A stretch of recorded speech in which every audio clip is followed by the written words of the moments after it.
All right, welcome everyone. I The stream is resuming tonight after a taking last week off because I was busy last week with other things. I guess first and foremost, congratulations to Diego, Brazilian player. Diego, I hope I'm pronouncing their last name correctly.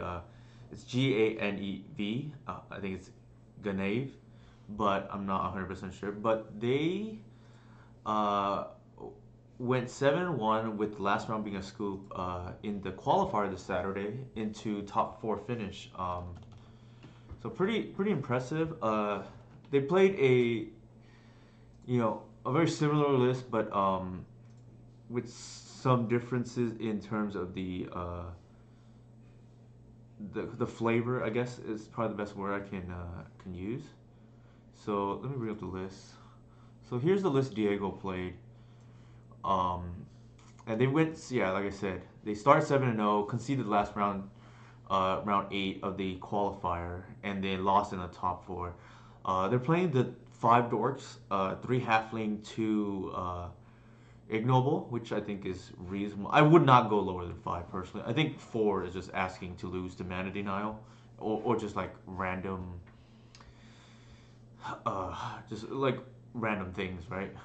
Losing yourself essentially. I think the other thing is for bowmasters because I think they wanted just to have an edge against tempo decks, namely. I think it's very good against DRC Delver specifically, and can be useful against. Sometimes can kill a zombie token at 1/1 to buy some time. I'm not personally a fan of Dismember. I think it's just like significantly worse than Snuff Out, and I think there's ways to beat Opposition Agent.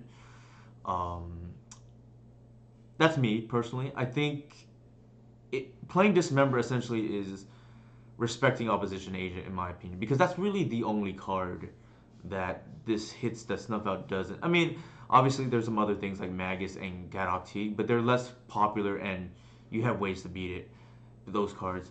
Caracas, some people play. I personally like the stable mana. I think three Bayou is fine. I'm not a fan of Caracas personally because I think making non-green and especially non-black mana is kind of a liability. But if you want some extra game against Teague or Merit Lage, granted it's a little bit slow against Merit Lage, but you have inevitability. That's the appeal of the card. I think the sideboard is like reasonable. It really respects combo, which I think is fine. Uh, Mindbreak Trap is very targeted Storm Hate, but I don't think it's the worst decision because, especially on the online metagame, there's more combo. Your weakest matchup is probably Storm combo otherwise, so I mean, I don't mind that. I think 3 Force is fine. Opposition Agent, good against the Green Mirror.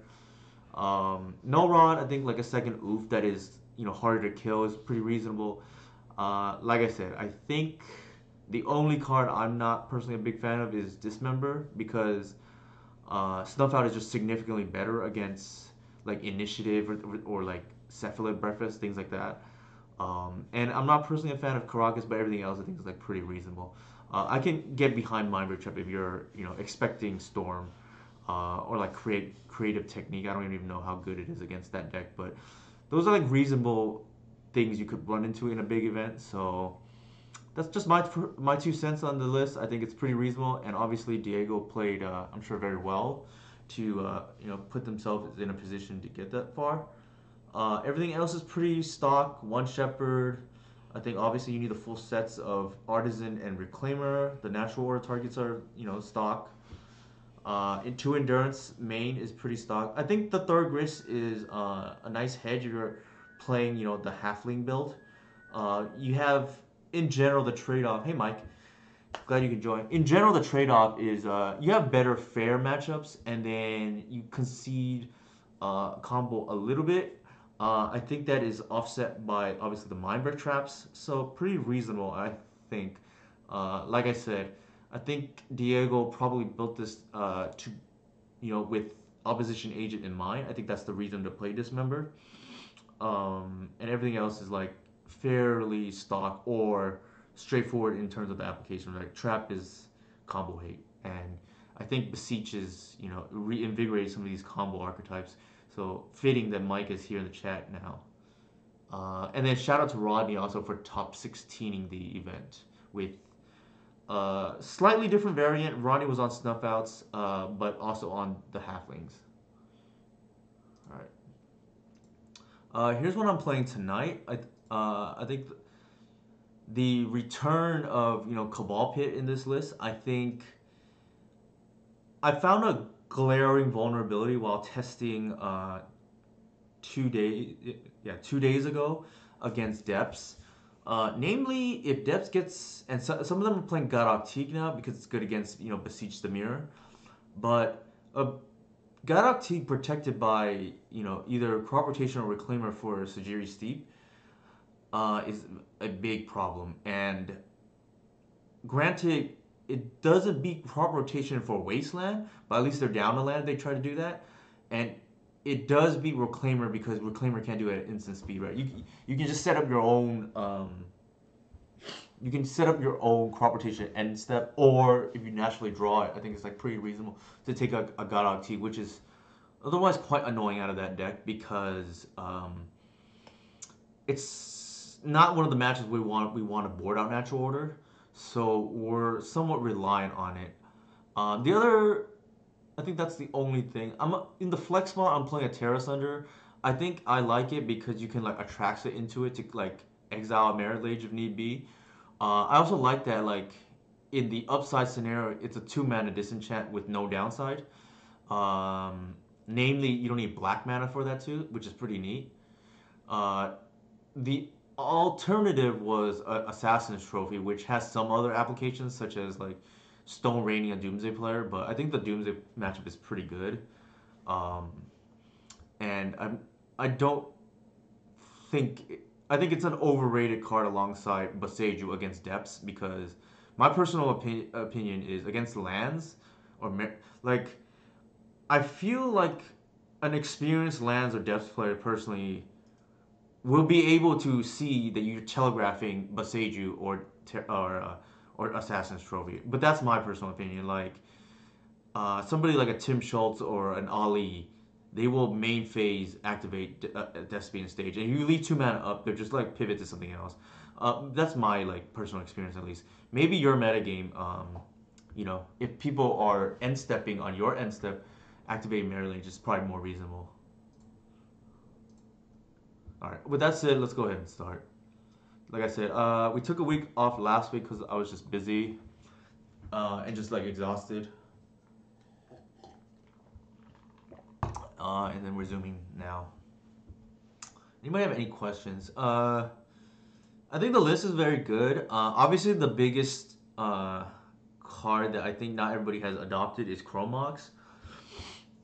My observation, at least from testing, is I think the card is just very good, and I'm really having trouble seeing how others are struggling with either incorporating the card or why they think it's bad, because I have been very impressed with the card, and it's won a lot of games that otherwise would have lost. I think it's like very good against combo, insane against prison, very good also or to good against tempo, and probably at its worst against control. But I actually think game 1 it's actually an improvement because you get a pitch dead endurance or snuffouts or collector oof. So I actually think the downside is actually mitigated the fact that we're boarding it out anyways. So it's kind of like a improvement there too, although that's less pronounced because, like I said, you still want to probably board it out game 2 because that's a fair balance of Chromox is kind of bad for us, or similar, right? Also against like these prismatic ending decks, they ending your Chromox 1-mana Stone Rain is kind of bad too. But like I said, I actually think it helps your game 1 because we have so many dead cards. And then post board, I think you just board it out. And especially since I'm playing the Cabal Pit, that actually ups us a land. So by land count in quotations, you're really only down a land against control, and I think that's pretty reasonable.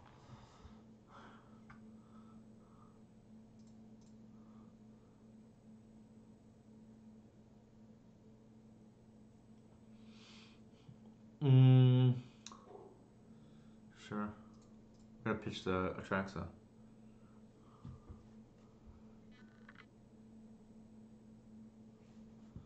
Also, here are my socials. It's been a while, so. Also, maybe I'll open some chests tonight. Uh, in the past, I don't know, few weeks, I guess, I did hit 1K followers, which is pretty nice.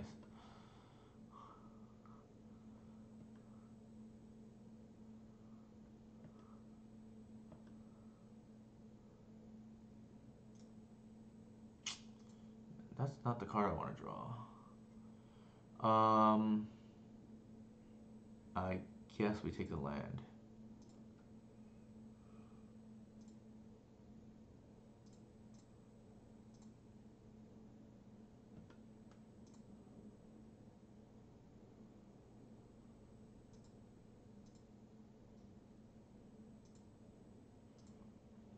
Mm, question here is, I guess I'll main phase it.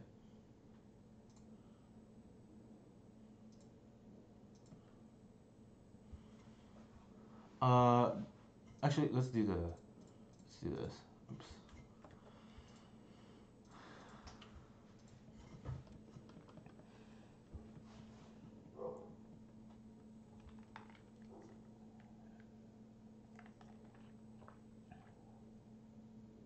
Interesting.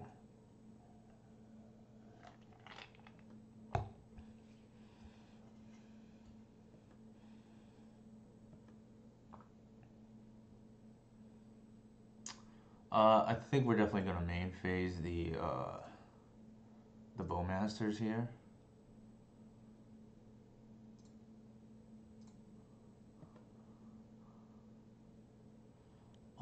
And then we might as well just ramp, I think.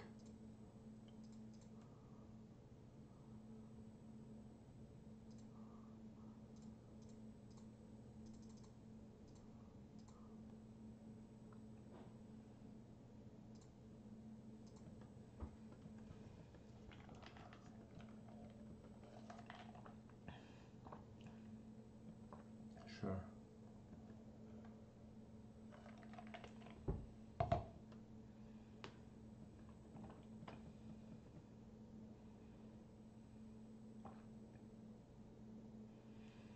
It's possible we should have.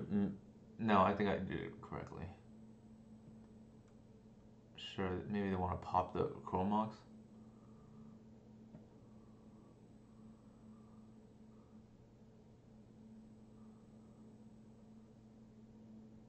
Sure.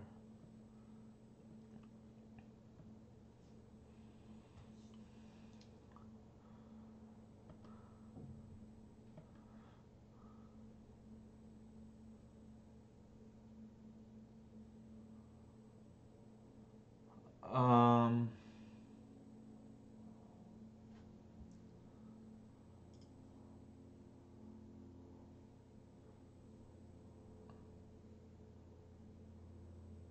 Let me think about this for a second.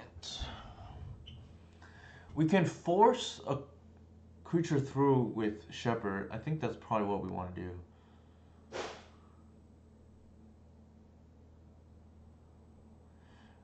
The other alternative is we can like plus.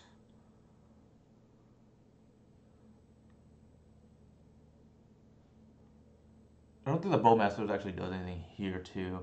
We can plus kill the Bowmasters.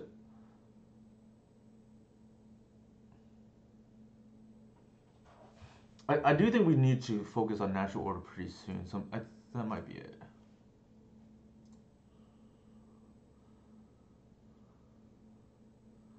I wonder if they force that.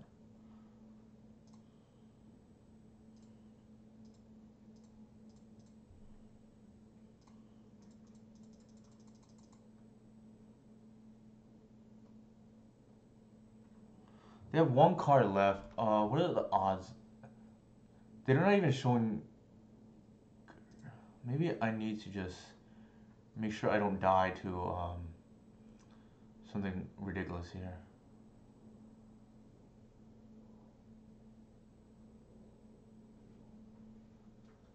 We could just Bowmasters too.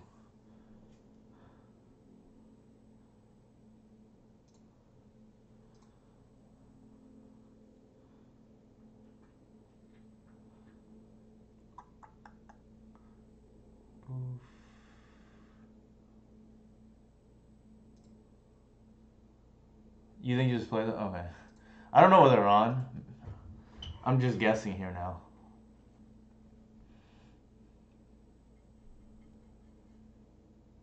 We get a grind, I guess. I don't even think I'm scared of that cauldron. Like, so what?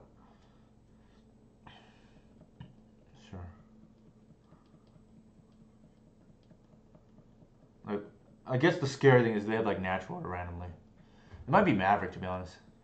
I guess we'll find out. Right? We haven't seen any blue cards yet. Cradle. It is Maverick.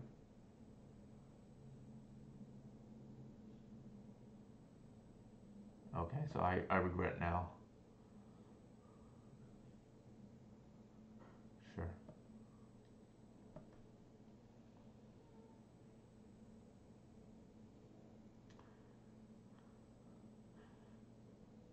Oh, they're like playing our deck, but like worse, I guess. Right? It's like the same deck, but I think just worse.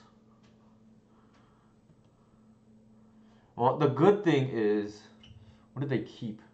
Once upon a time, grist, endurance, value. Sure. The good thing is now we just have lethal, right?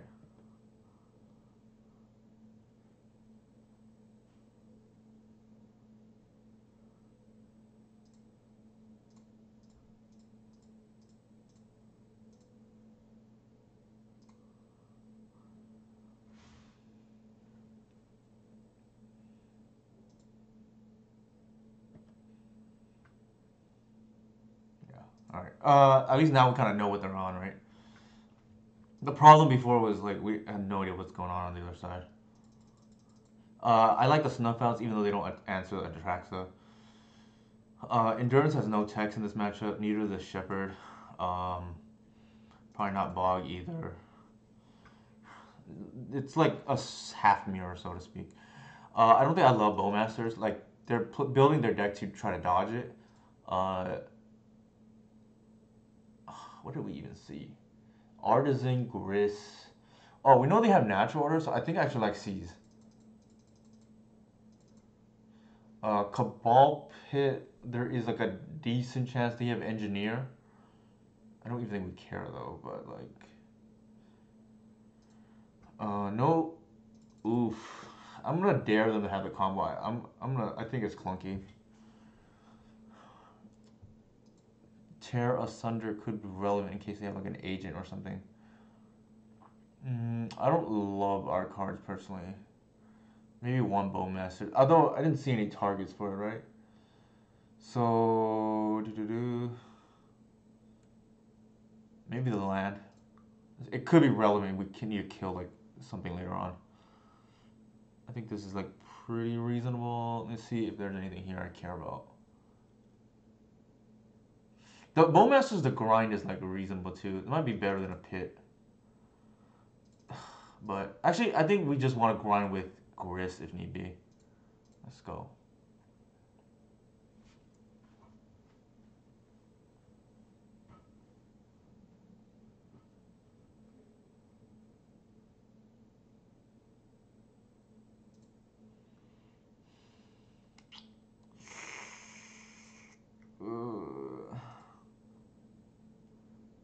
I don't think we can keep this. This is way too slow.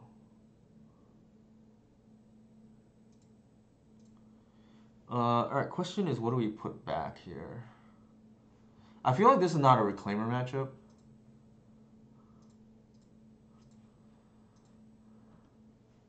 They could have Agent, but I mean, what are you going to do, right?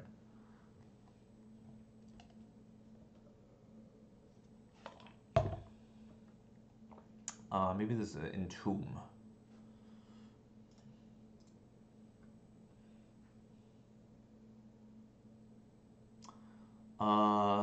Do we want Q Ranger or do we want a Reclaimer here? I don't think Q Ranger really does anything unless we get natural order. I think Reclaimer is better in general. Now, if they have a Bowmasters here, obviously it's going to be annoying, but it's not like we can't beat it.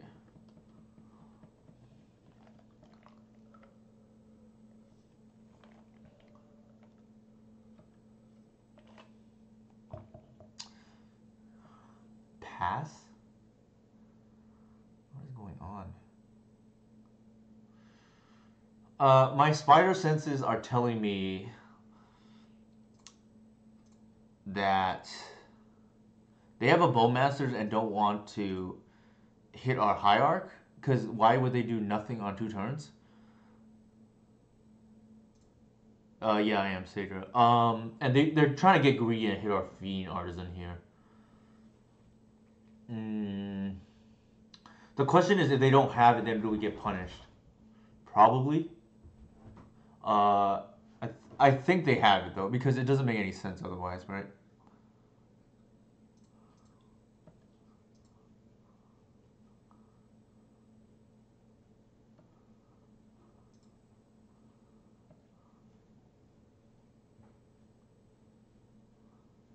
Or if they have removal, that's I'm okay with that too, right? Sure. Like it does it just doesn't make any sense otherwise.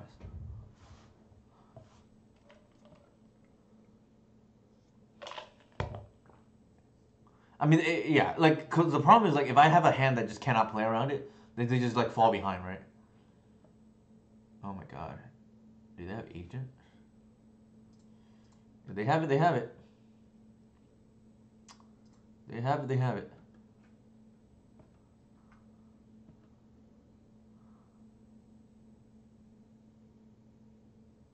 I don't think they have agent. Like I think I take the fetch land there, right?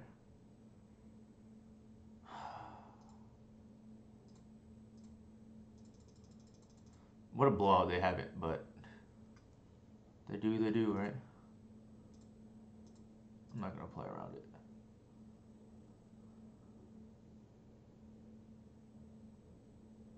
The funny thing is, I'm not even gonna get hoof here in case they have removal. I just get attracts and they probably still lose, right? I don't know. It's like very strange games. Uh, I mean, I went over this Sage earlier, but Diego did in his list. I think 3 Bayou is like fine if you don't want to think. It's like the training wheels if you want to call it that, right? I think if you play tight, you don't need 3, but that's my personal opinion. I think they kept it off Dismember. That just seems really bad. It's like so reactive. I was just like expecting to get blown out by agent, but my hand couldn't play around it anyways, right? All right, I'm gonna bring up the list and use the restroom real quick.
All right, I'm back.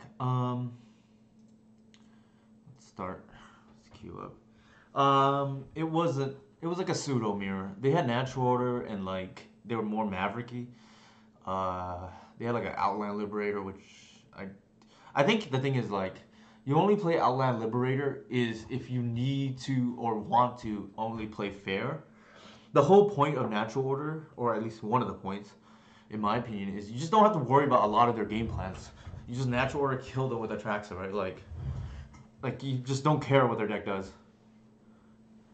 That's why you don't need outs like out. Like to me, I don't always have to have outs to everything. Like technically speaking, like we're somewhat soft to opposition agent, but even then we have like C's, right? Like I don't need dedicated outs. That's probably the better word. Like I don't have any like tunable disenchants in my deck. Nor do I think you need it really.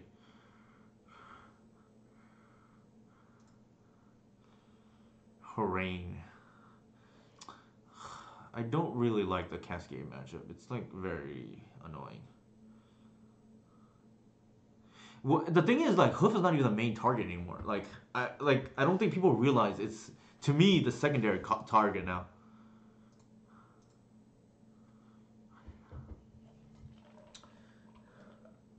This is the Cascade matchup is like I know they're technically a blue deck, but it's really closer to like a Stompy deck the way their deck plays out. They just oh they yeah.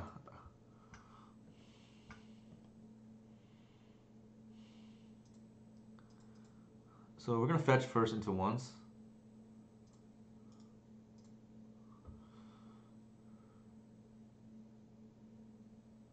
Um, I think given our hand, we have like one drops. I think we just take the reclaimer. I don't like taking, um, in general, I don't like taking Gris when your opponent can have removal, right?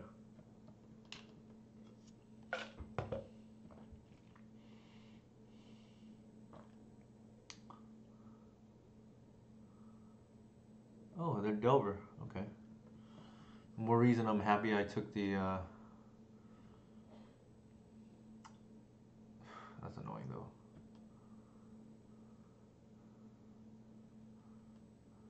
More reason I'm happy that I took the reclaimer. I think we need to be able to play Magic here. So I'm gonna leave with the Cradle and set up for the next turn.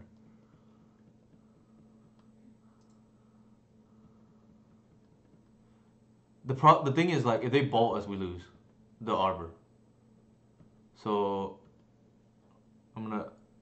Oh, that's actually better.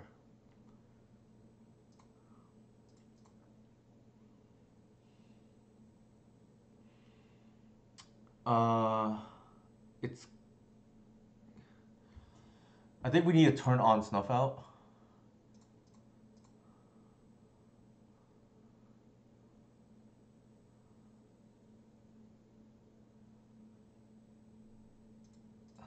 Turn this on too.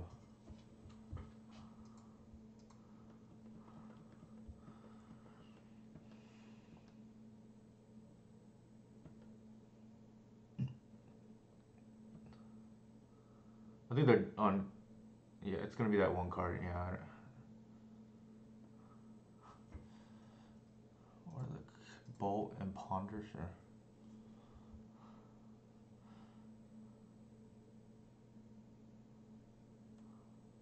So they probably bolt the Hierarch and then ponder it because they want to get full value. I think that card actually helps us, it makes their deck slow.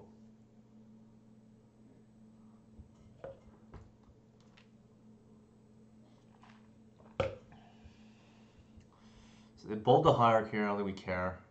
And then they're probably going to try to find a ways, keep us off Cradle. Yeah, makes sense. And the bolt the Hierarch. That is okay.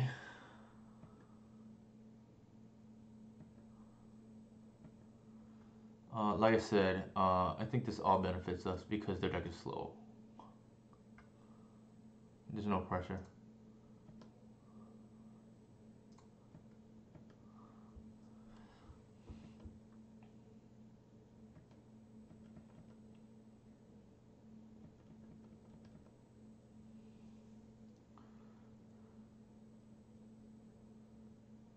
Maybe they play that, yeah. Is that card even good? Like,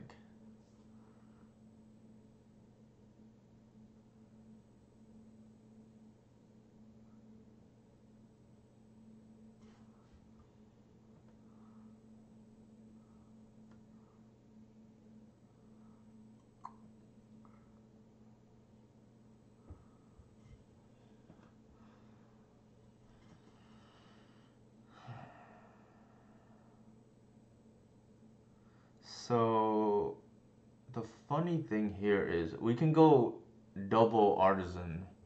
Maybe that's worth it. The question here is like, do we want to snuff something out too? They have three creature types. If we snuff something out,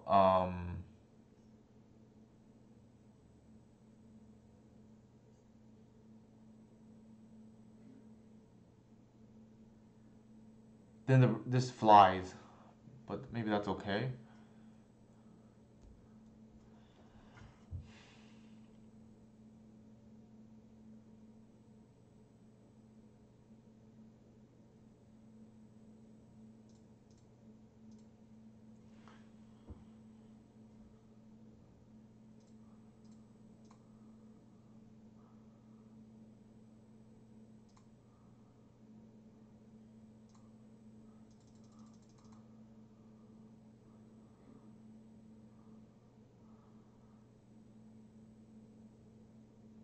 We can bog right now too. That's the other thing we can do.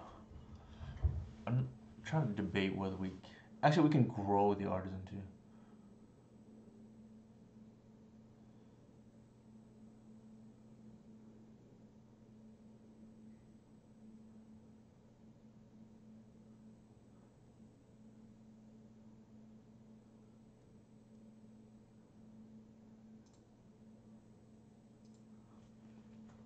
Sorry, I'm thinking about this.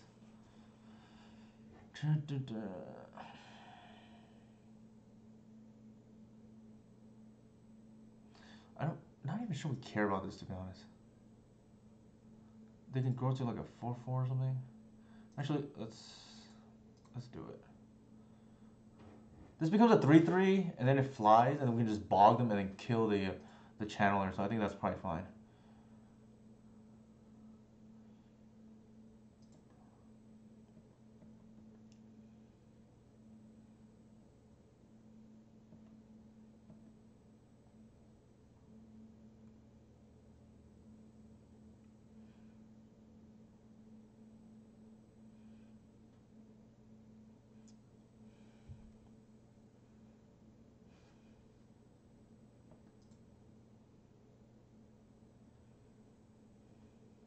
They don't see the trick.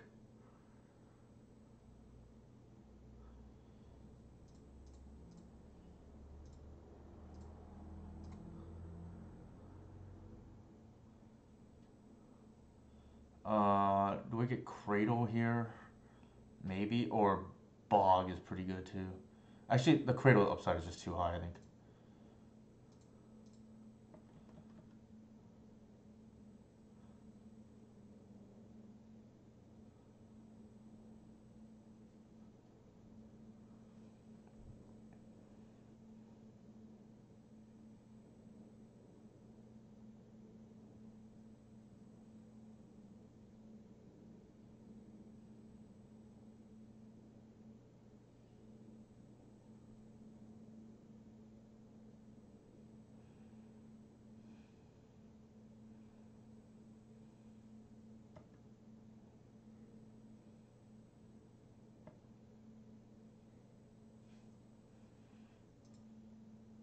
Sure.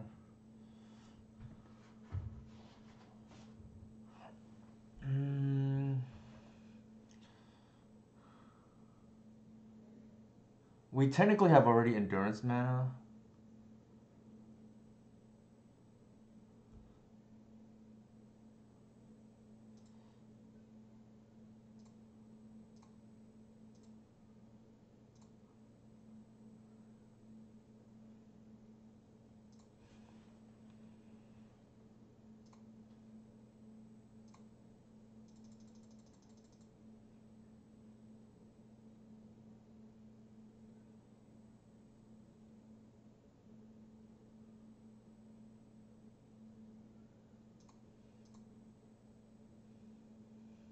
Might as well do it now.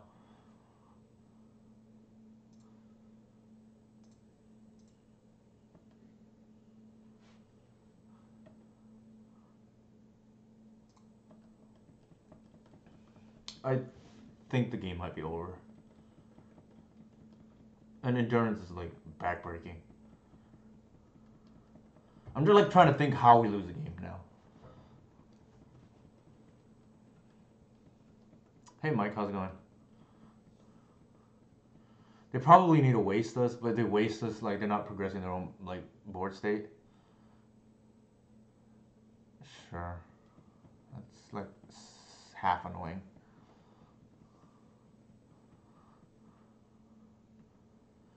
The thing is like we have a second endurance too.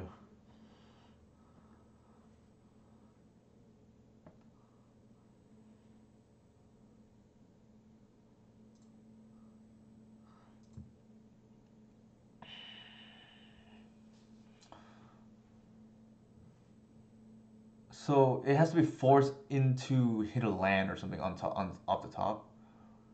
And we have a bog still.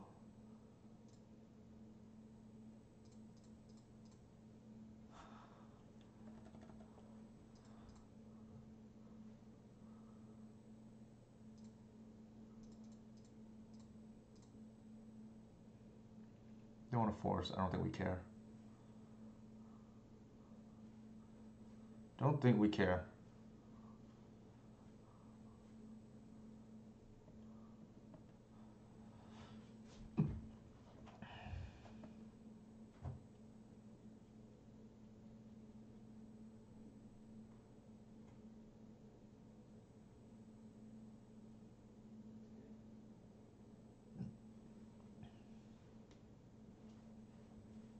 And the yeah, I think that's fine. We still have a second endurance. I'm like trying to think of all their outs now. I'm just trying to like put them at 0. They're mostly dead though. Sure.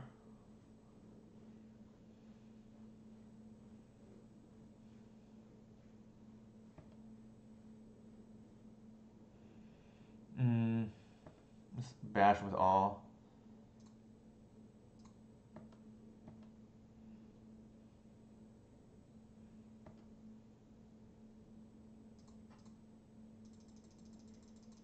This this should yield a concession now.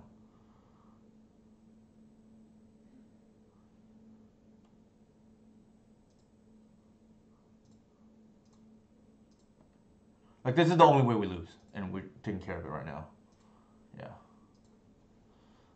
They're all in on the Earl escaping, and maybe they get back in the game, but that's game. Like I said, that questing druid just like bought us so much time because they're just wasting time.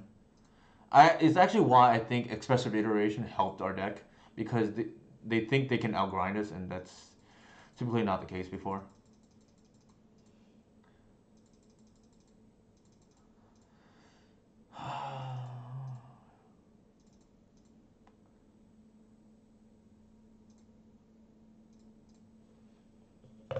That's gonna go. We're going 1-0 and up a game here. Overall, I think I like this new build.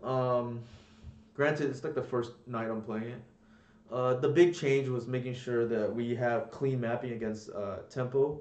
Yesterday, I had a 4-1 in which the loss was to bug scam, in which I drew a ley line. And I think the matchup is so good, we just don't want to draw dead cards and randomly like lose to those kind of decks. I think our worst matchup, I get asked this a lot. It used to be lands, but I think with Chrome Mox, that has like kind of flipped. I think it's at bad. I think it's no worse than even now. Yeah, like I think since adding Mox, I'm 8-0 against lands. And granted, maybe I know I played like for instance Ali on stream, and had like a suboptimal build at the time because he's probably trying things out. But the pilots I play against have been pretty decent too, so I don't think it's like a fluke. I think the worst matchup tends to be something like these Rite of Flame decks. Belcher is probably pretty bad. Uh, the Epic Gamble is probably pretty bad. So these Rider Flame decks tend to be pretty bad. Endurance is good against most of the graveyard decks. Unfortunately, it doesn't hit these Echo decks, so those like the Epic Gamble, I can imagine is probably one of our worst matchups. Um, what else is pretty bad? The coin flip matchups are ones I don't really want to see either, only because of the nature of the cards. Um,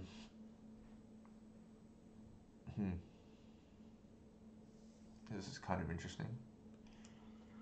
Like I don't really want to play against Moonstomp. It can go either way, and I don't like that I can't really outplay my opponent sometimes. Um, I think this is like pretty reasonable. The problem is like this kind of has to see a Bayou, and if it does, I think we have to keep actually, to be honest. If you're not keeping this hand, like maybe you shouldn't be playing Chrome Locks. I saw Stifle though, so that kind of scares me.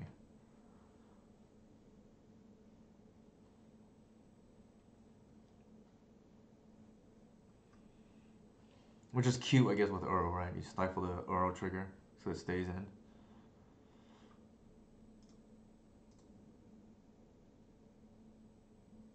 I think we take the land for sure.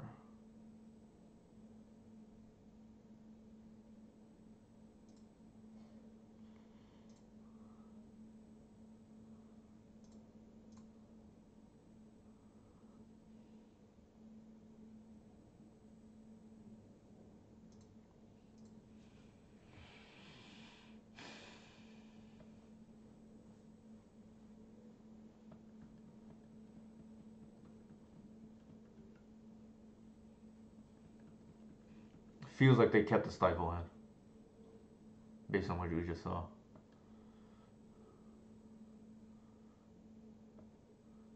What do they have here? Library, okay.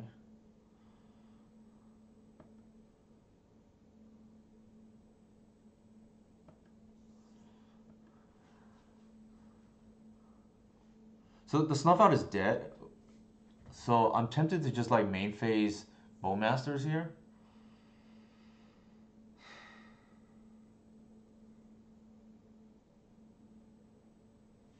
Like I don't want to get another land. Like I'm in danger of flooding out, right?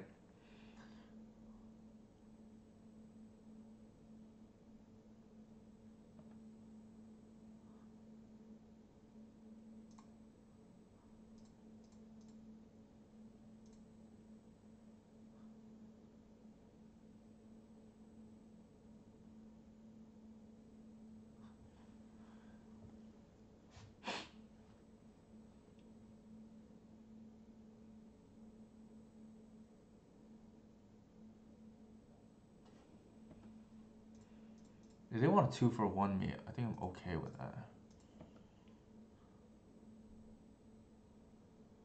Sure, they just go set themselves back on mana.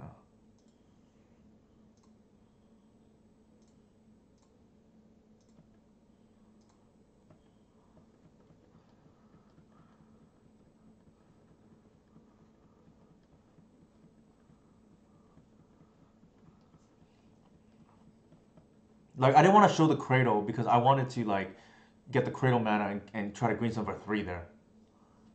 Because they're more likely. The problem is like then they force my Bowmasters, and then I only have 2 mana. This is like pretty anemic, right?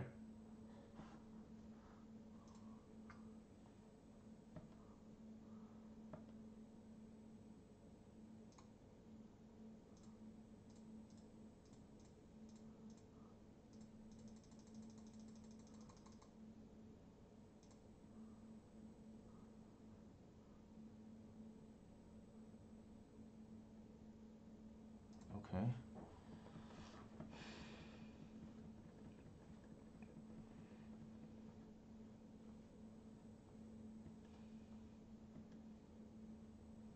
Yeah, we are ahead on rectangles. That is correct. Like I think if they want to like set themselves back 2 mana and down a card, like, I'll take it, right?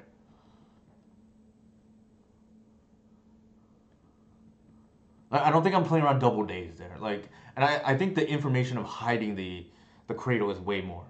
because then they're incentivized to force. And then if they force there, then my hand is like kind of bad, right? It's like I won, but it's not great.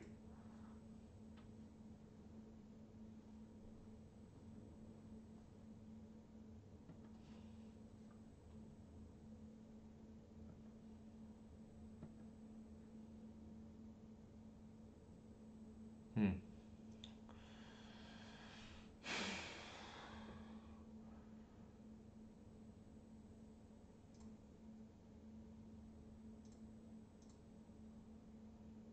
I think I main phase this. Let's see what they do.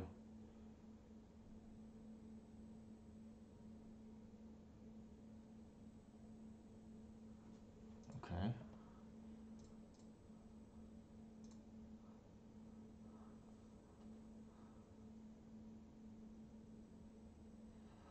Um, I think it's the shepherd. Oh, I don't have any fours, anyways.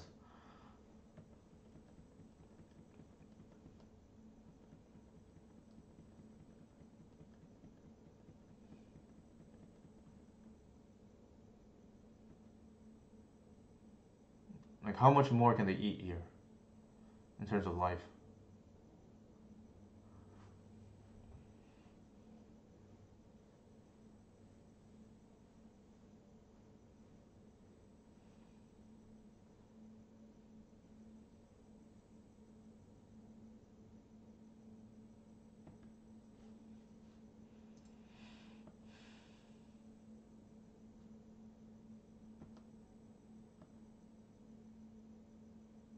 Ooh, that is not bad. Um,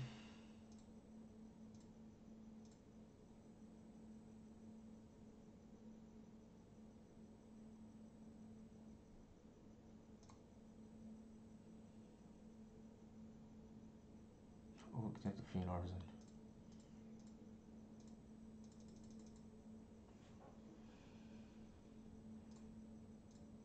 Actually, do I do it now or do I do it an upkeep? I think I do have to do it now.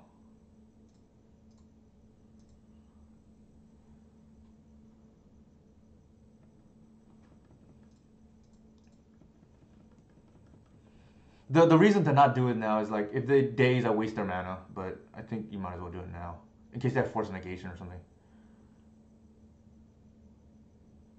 That's annoying.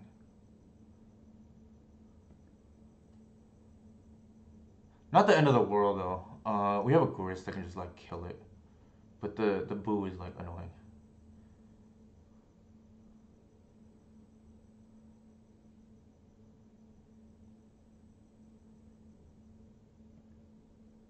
I doubt they attack.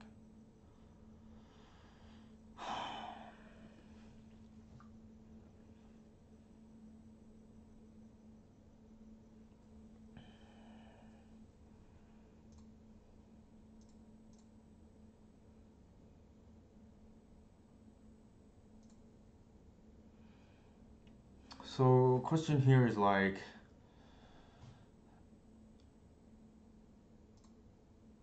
so 3, 4. I have to kill that and that.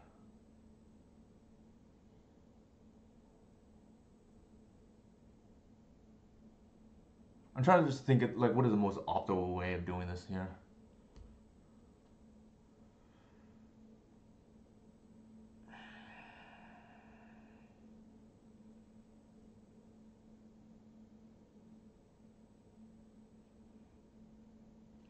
The problem is I can't do what I want to do, which is the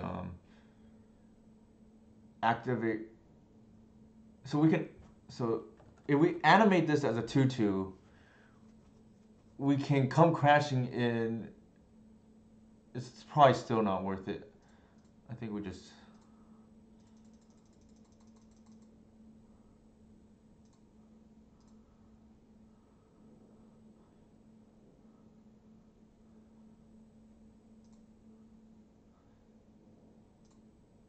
The question is, do we kill a higher or kill a lair?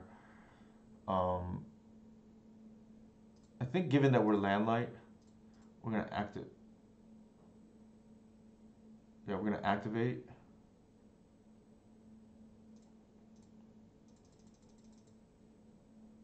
And then just like sack that land.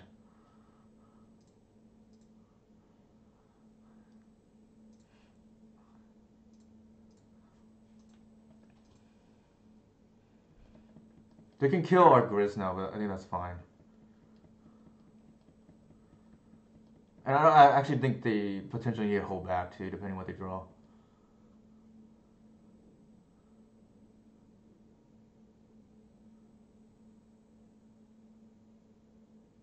Sure. Misty and Tarn?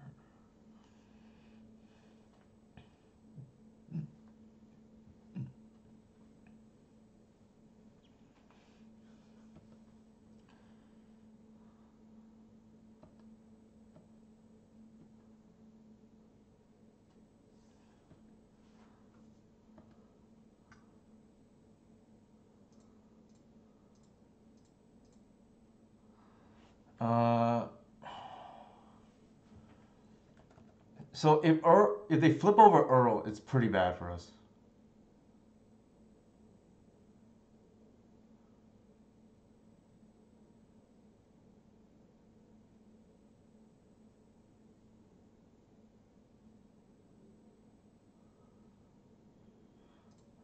Yeah, I think we're just trying to figure out how to not lose here.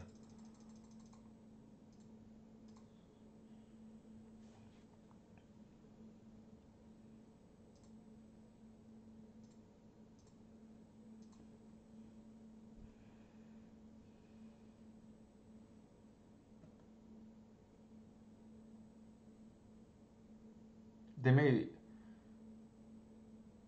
put the loam on top. I don't know.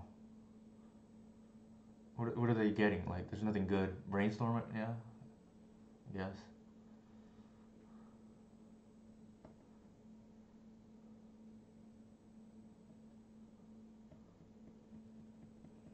Now they can't attack.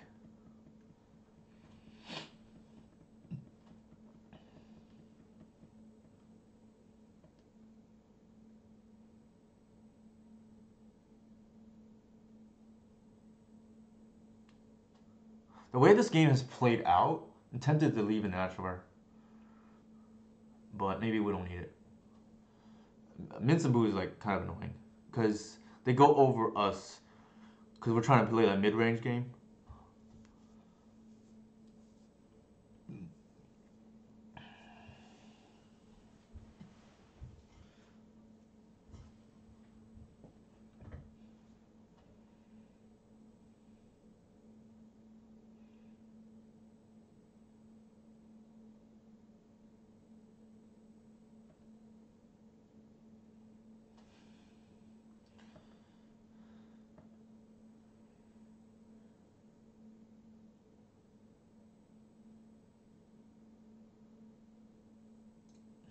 I guess we cast it.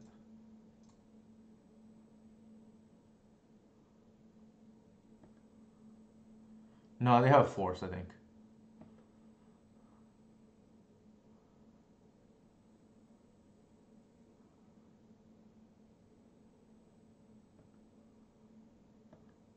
Oh, never mind. That might be just GG now. Yeah. All right, that was easy enough. I drank a lot of water beforehand. Let me use the restroom again.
Alright, I'm back. Oops. That game also kind of illustrates why I'm not. I personally only like two bowmasters. For what it's worth, a lot of people gave me the same arguments when he gave me the same arguments when I was playing only like three shepherds. I just think like I don't want dead cards, right? Uh, Anthony or Tony, depending on what he goes by, could be on like breakfast. I don't know. I haven't played against him in a while. I don't know what he's on. It's more of five. My guess is he's probably on breakfast trying to multi combo hand. One of the problems with is like everybody expects me to be on this deck, so they just mull aggressively against me. It's kind of annoying, but the reality of things, right?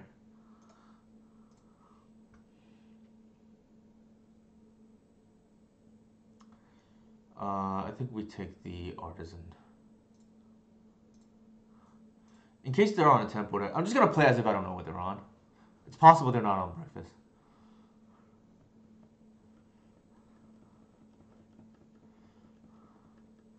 Could be Storm, I don't know. Mystic Sanctuary turn one is kind of interesting.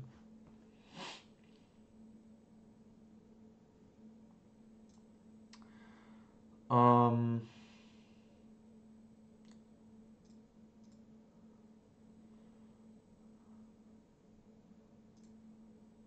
I think we're gonna play around days here. And if they try to bowmaster the artisan, I'm snap firing off the endurance.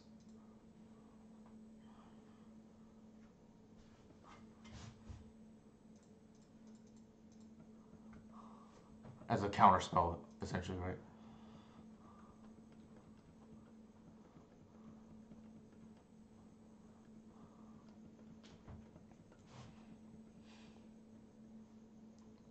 Like tempo is king in my opinion, and it's why I'm higher on Chrome Monks than I think probably a lot of people.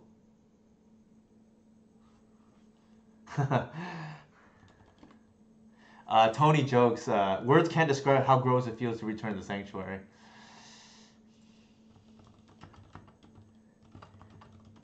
So, for those who don't know, Tony is a very strong amp player, well, storm player in general, and then I know their range is a lot of tempo decks. Like Breakfast is up his alley as well.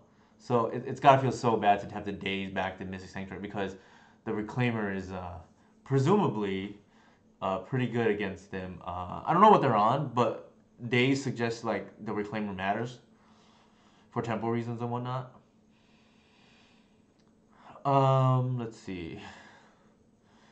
My gut feeling here is like if they're on like Grixis, for instance, Grist might just end the game.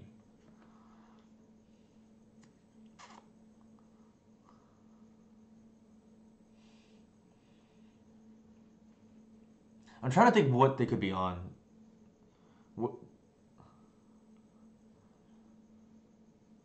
They're more to five, so that hurts. So I wonder if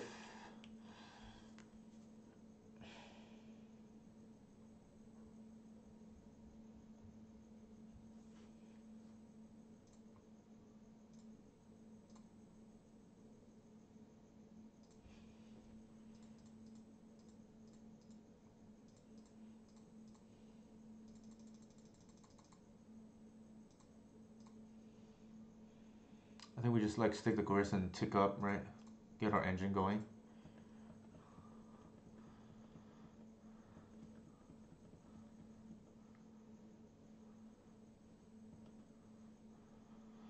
I think the thing is like I know some people would say, "Oh, why not get Bowmaster and lock out the cantrips?" The thing is like every cantrip they cast puts them further behind.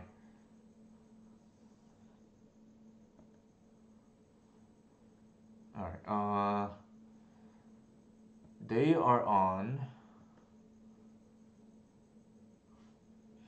Breakfast.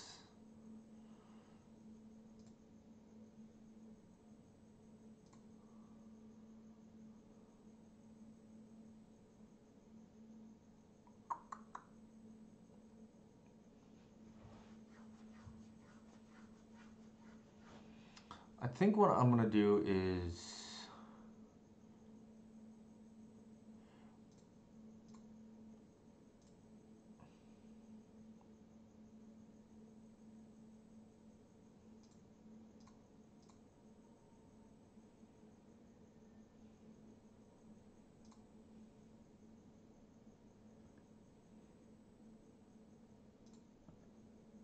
I'm gonna try to double activate. So I'm gonna get a collective and a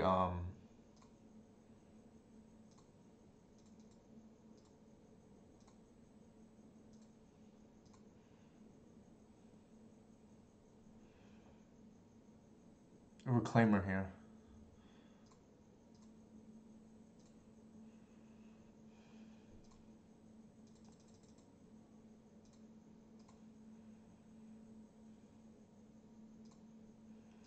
Now, if they have the combo with the creature plus illusionist, then it is what it is, right?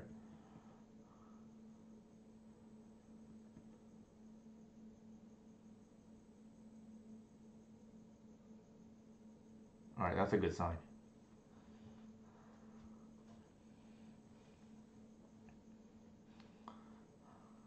I think we're relatively safe now, right? Like, I think they have to kill us that turn, and I think outside of like a pedal draw, uh, now we have the hard lock, right? Here we're just gonna board down because you don't need natural order to win, in my opinion, in this matchup. Obviously, Snuff Out is like insane in this matchup. We have like a million cards to bring in. We're just gonna be a fair deck essentially, and then we just like take out all the grindy stuff. I don't even think Shepherd's good in this matchup. Let me bring up my sideboard map. It's been a while. Oops.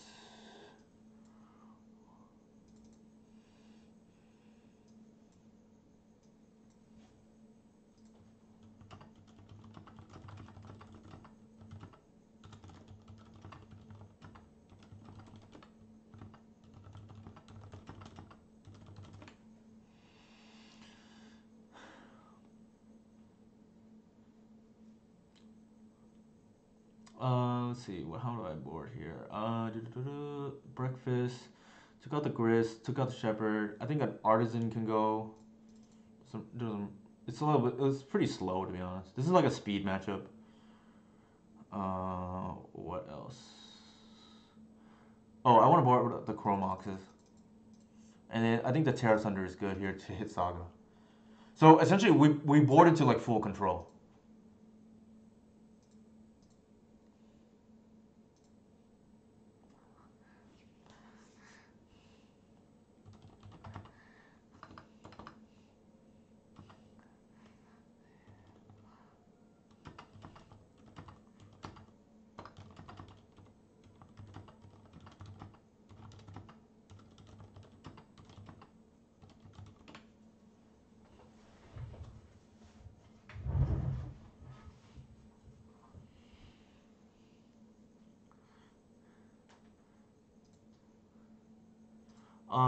This is a pretty slow hand. Like we don't have any turn one or turn one interaction. I think we're gonna maul. This is better.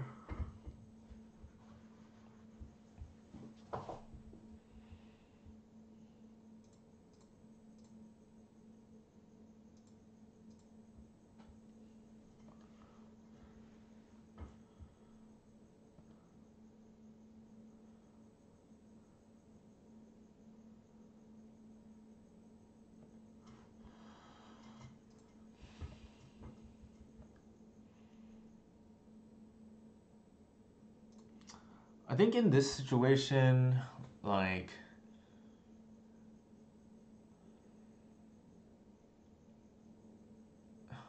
I'm like tempted to go with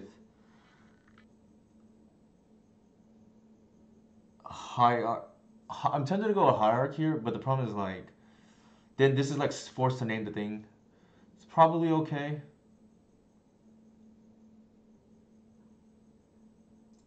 Yeah.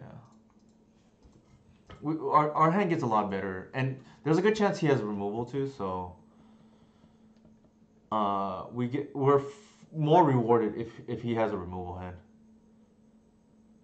because he kind of has to use removal on Hierarch.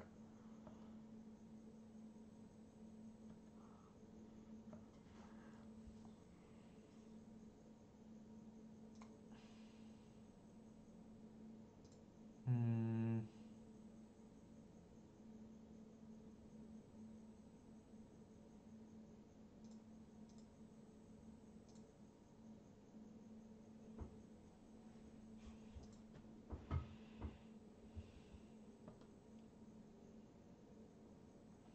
I'm gonna name Nomads on core.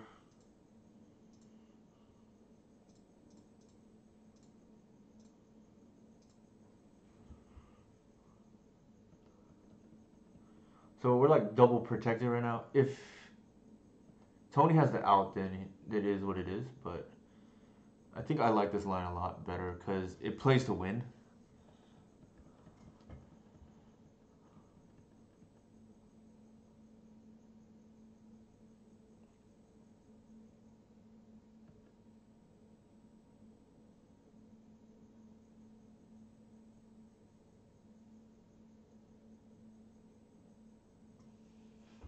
The thing is, like, Reclaimer Go is kind of not great. Because they have removal and then I have to get Cradle. Maybe it's fine. I feel like we get more rewarded with this line here.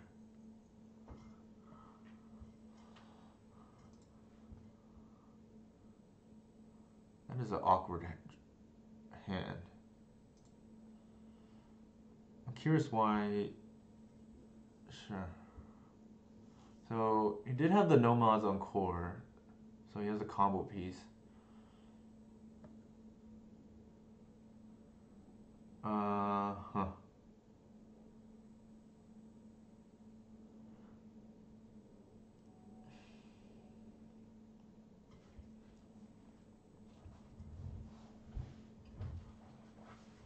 The problem is if he removes, I don't think he can remove that yet.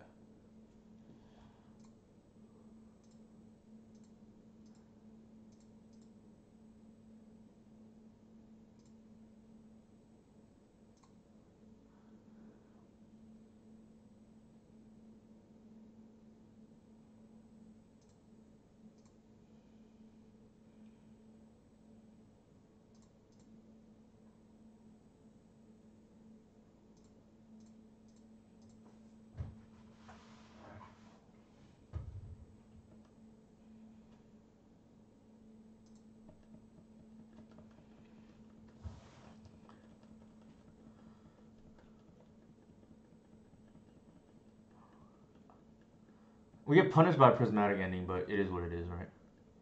I don't want the Gris to die. The Narcomoeba, ironically enough, relevant there.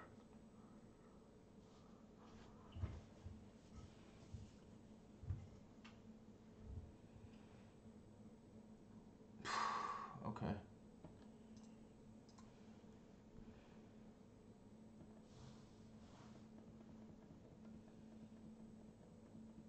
Maybe I'm supposed to tick down because I think, yeah, I think I probably win otherwise. He could make constructs, but I think I win a fair game. So maybe that might have been a mistake. Maybe I got greedy.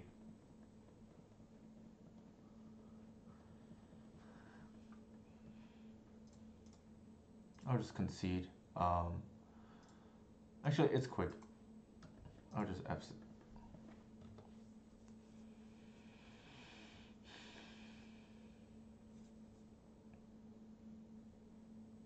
Yeah, I think it might have been greedy to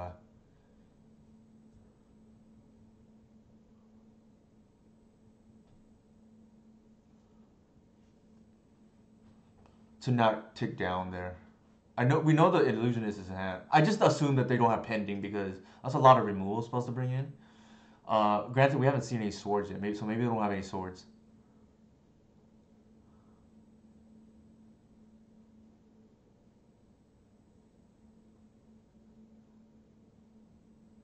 Oh wow, they're on the full set of pending, I think, and no swords maybe.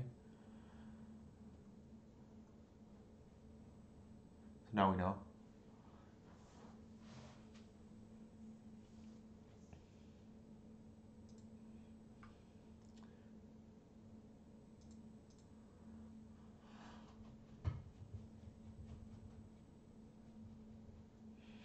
So for what it's worth, we tick down there. The Grist dies. We probably attack. Maybe they make a construct. The game probably plays out kind of differently. I think in hindsight, and granted, this is what practice is for, right? In hindsight, maybe it's correct to just lose the Grist. They don't have Stoneforge Mystics, so we don't have to worry about grinding them out either. Actually, I should have maybe brought in Teague. Like, I think they might be cold to it.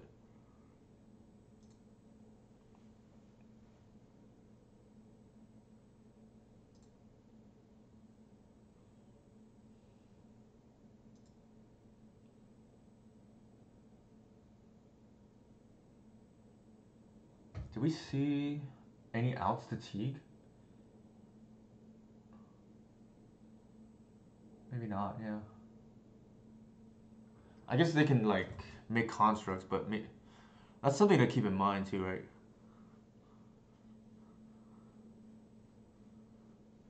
I guess they can form the three card combo. That's one way to beat Teague.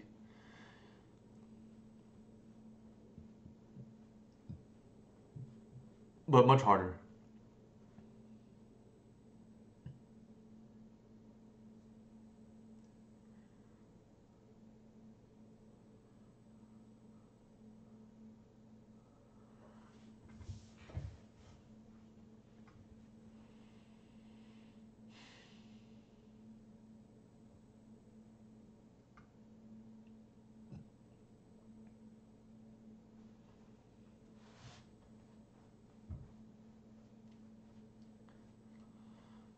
That's the one thing about this deck that is a little bit different than like the combo build. Mistakes are a little bit more punishing because you don't have as many. Well, the free wins are a little bit different.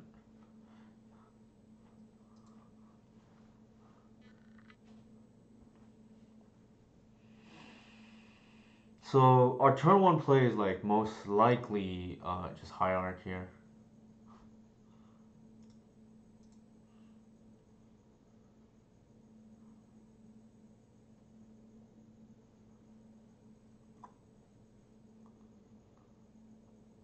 That is like pretty bad. Actually, the hierarch is fine. It turns on bowmasters, which is like pretty neat.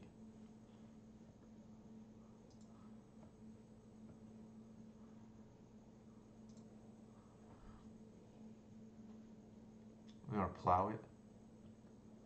Oh, that's okay.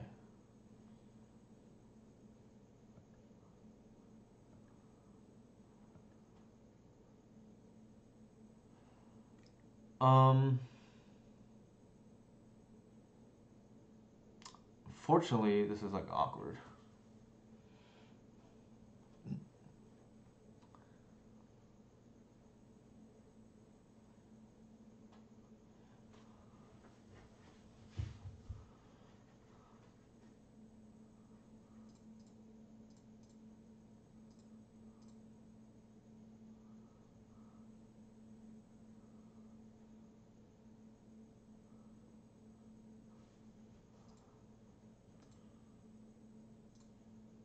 I think we have to name it then.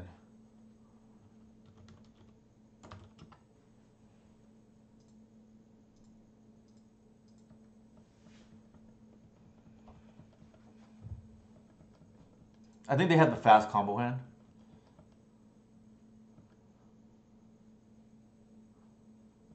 Yeah, they kept the one lander. That's got to be what it is.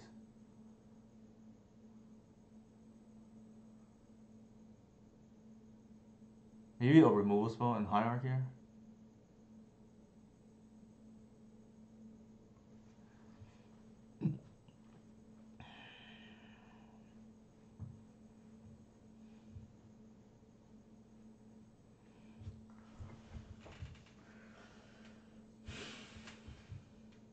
I think they're thinking about. Well, we didn't see any swords, so there's this. Curious what's going on. We'll know what to do after this. Okay, so this is a while from now.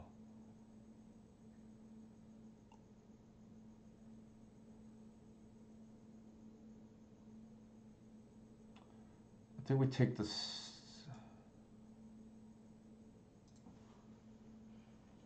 Mm, yeah.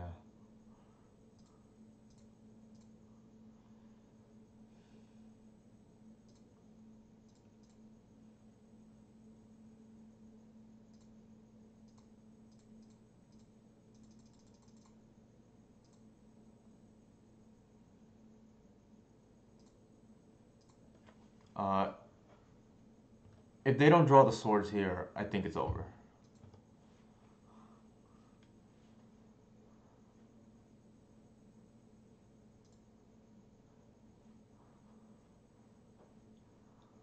Because we're gonna kill this, and then we're like shutting off cantrips too in the process.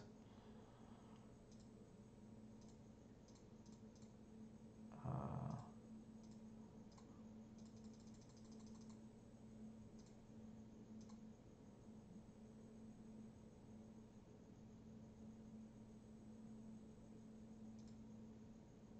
this is why we play the second Bowmasters.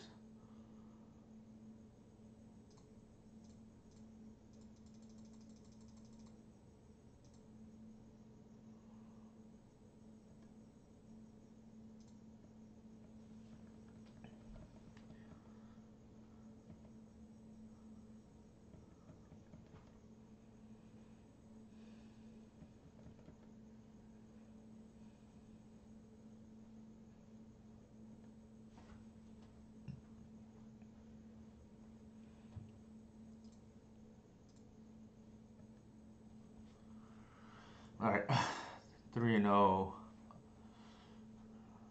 Let me get the water.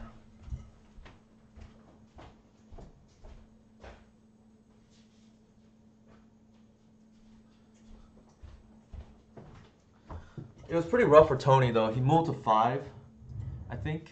I could be wrong. Let's take a look.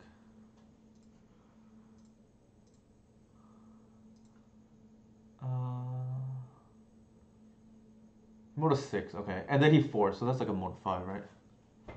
Not to mention, our deck is like better equipped against his because of force nuffouts.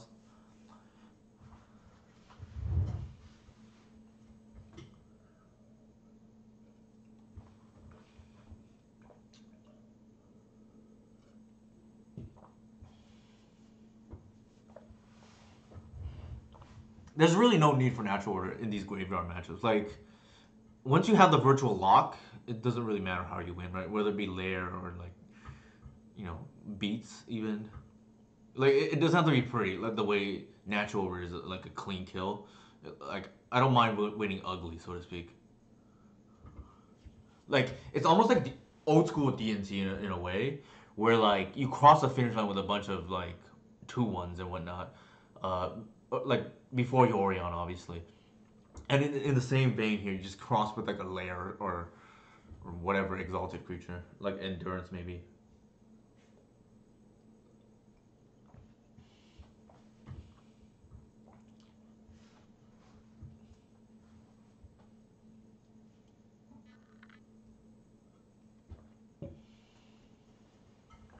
Needle is also very good in this matchup. I think we boarded out one artisan. I think that's like probably fine. And the argument is I just don't really want to draw multiple. Oh my god. It wouldn't be a Newton stream if it weren't pairing into Tony. I mean I think we have to keep, right?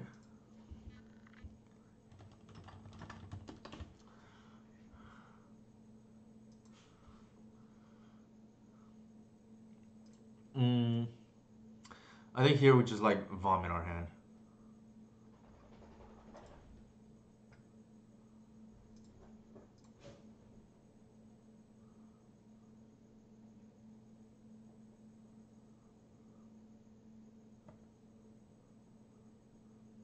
I think we're gonna turn to natural order for collective. or something of that ilk.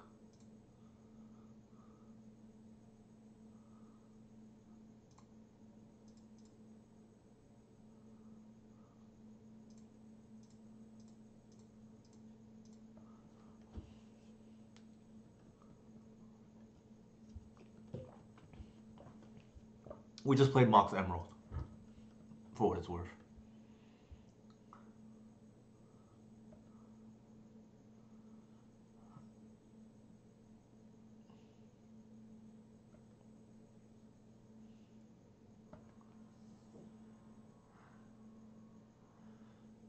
So the question here becomes, can they beat a collector Oof?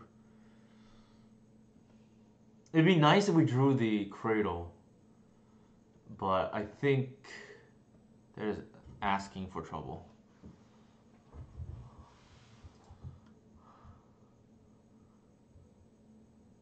Um,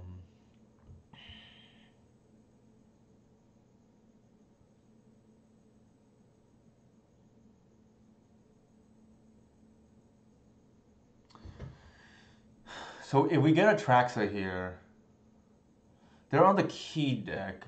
You get a Traxa here, we can't even play the. We have to kind of get lucky too, right? Because a green sun is not going to be enough. And I don't think we can just like be greedy, so to speak.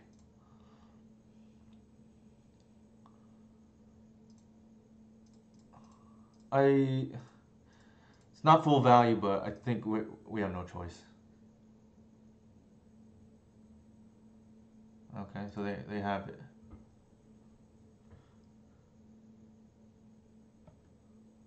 It's pretty good.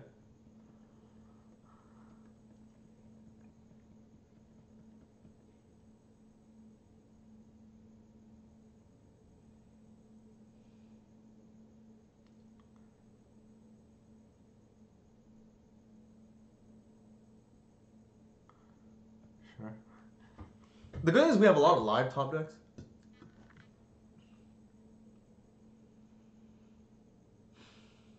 Ugh, that's really bad for us.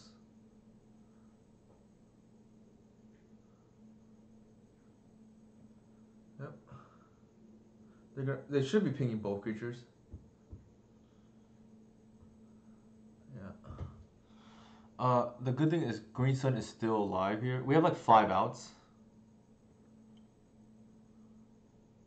That's not bad, I guess.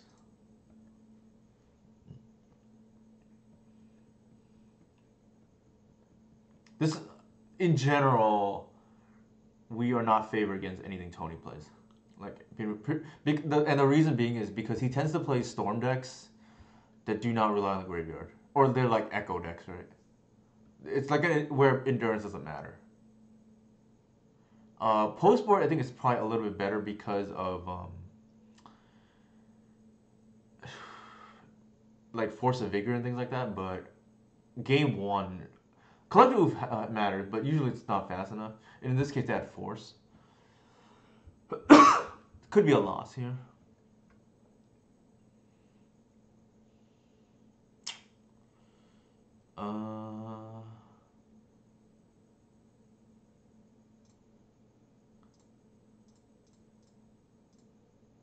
Actually, it wouldn't even. I can like bluff.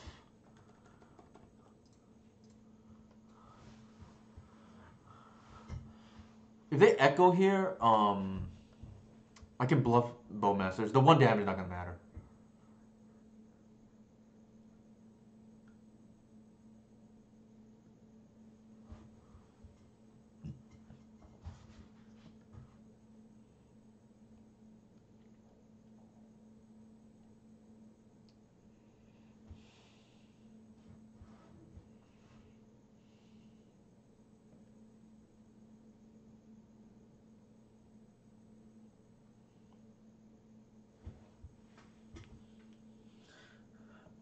So Tony knows we don't have Bowmaster, otherwise we would have flashed it in already. But in case he does echo, that's an out. We can play.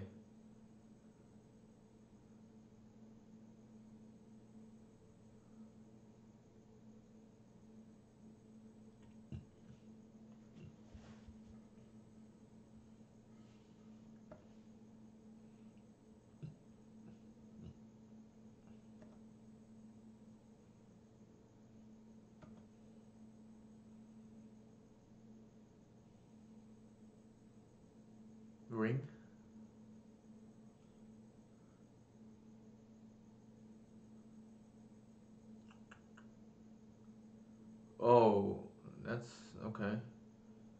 Sure. Hey, Michael, how's it going, man? We are 3-0, but probably gonna be down a game in this round four. So far, we've beaten. I don't even remember off the top of my head. Rug Delver, which was felt pretty easy. We beat Cephalid. Yeah, I know, right? We beat Cephalid Breakfast 2-1. I think we probably could have won game two, but I think in hindsight we learned like not to get greedy against them. If because our deck is built to like be a pseudo prison. I don't want to give my opponent like a window where they have the answer, then they win. I was a little bit greedy and wanted to save a Gris, and that was just not a great play on my behalf. And shout out to Tony for capitalizing on that. Granted, we're playing all the Tonys tonight. I just realized. And our first opponent was playing like a pseudo mirror against us. The Chrome Moxes, yeah, I like them a lot. I actually had turn two natural order this game, but Tony had force. But otherwise, that steals the game, right? I think there's an argument for three because the power level, in my opinion, is like really high, and you always have something to pitch. The issue though is drawing two is like really bad. It's worse than drawing two once upon a time, or drawing two natural order. And the reason is because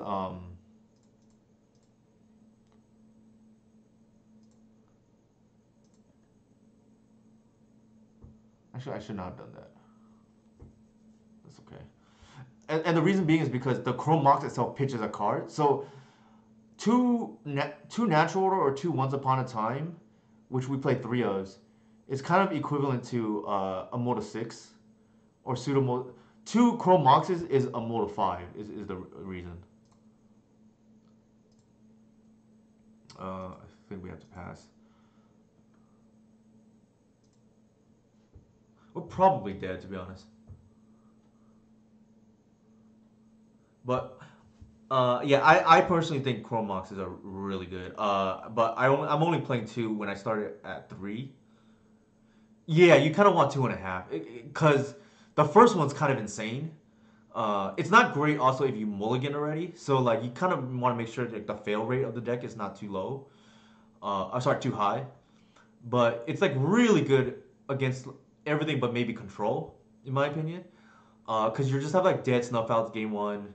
You have like dead endurances game one. Like some matches collector oops dead game one. It's just I like all random things where uh, about I would say 40-ish% of the time it's like a Mox Emerald, right? 40-ish%. Like that's based on like the fact that we have two endurance, two snuff outs that are like often pretty dead otherwise. Or like you draw like a natural order target. That's the other thing, right? Like either a hoof or a Traxa. And kudos to Atraxa for producing black too.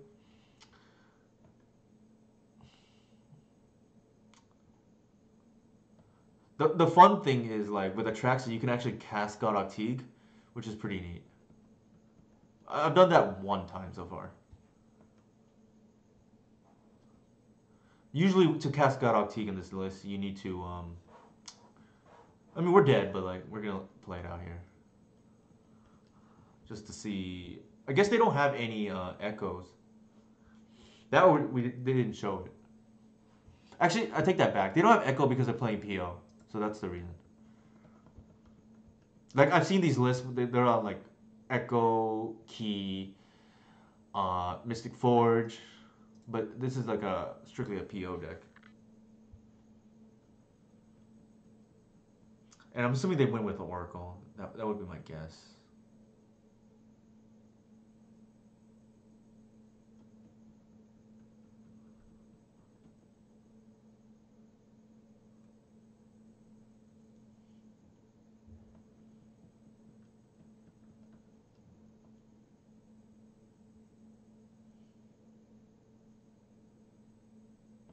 I think they're gonna cast a big ballista, so I'll just concede just in the interest of time.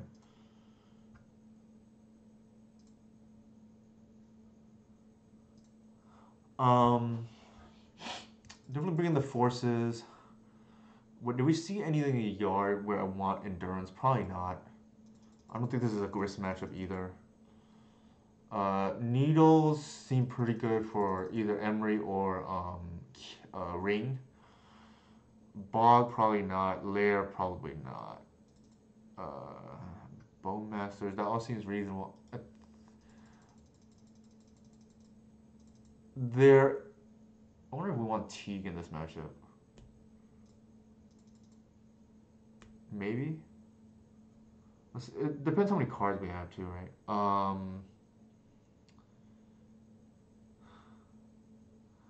Reclaimer in this matchup, I don't really think does anything. Like, yes, he Tony could have like an Emery hand. I don't think so.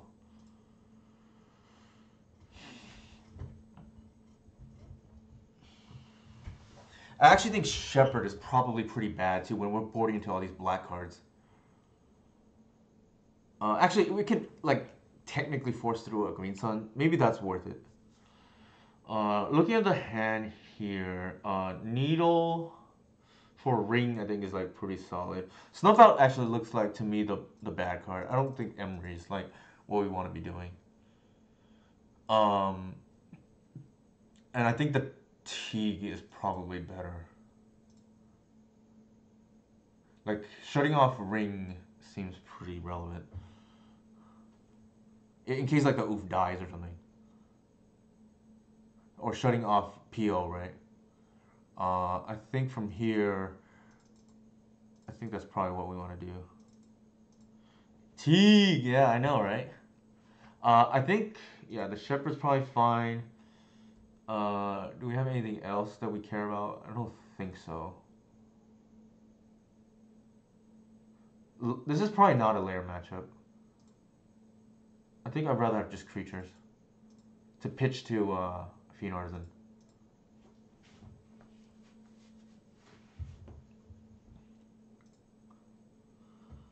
That's pretty good.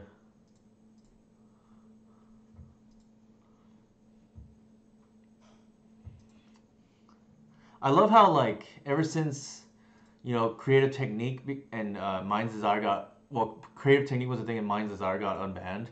Like everybody's saying T again.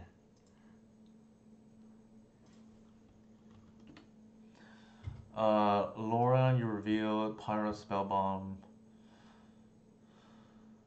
I think that's fine. I think we just take the PO, right? Like that's the only thing that matters here.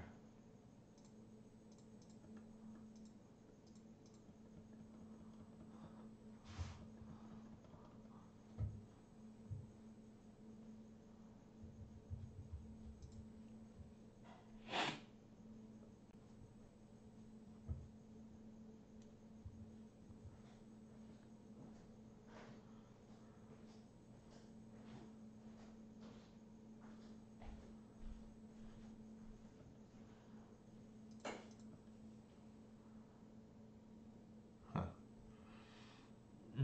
They can blow up our Bowmasters. Probably need to stop it. Uh,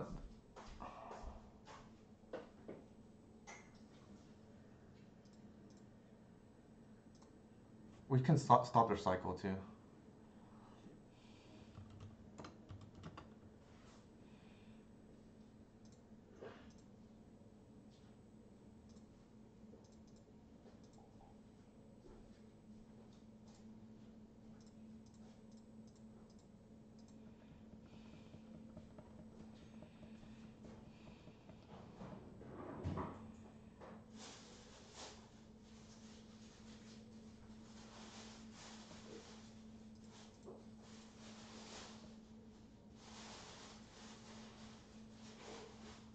Ugh.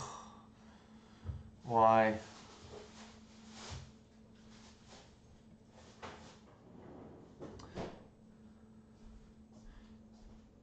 Maybe oh, maybe that's a misplay. Like, maybe I'm supposed to just name Ring because I'm scared of it, right?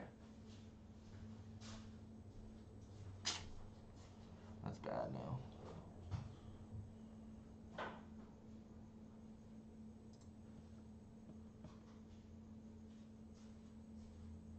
It would have felt bad to like hit their spell bomb, and well, yeah.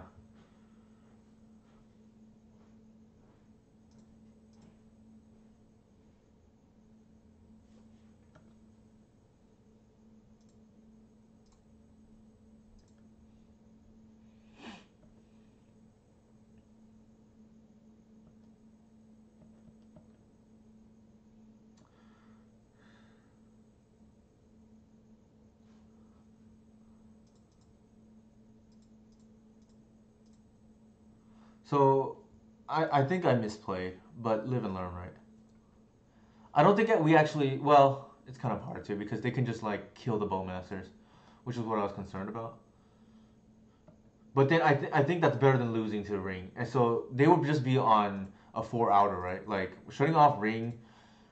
I think if it gets to a game three, now we know like we can get to a four outer where we just try to shut off outcome.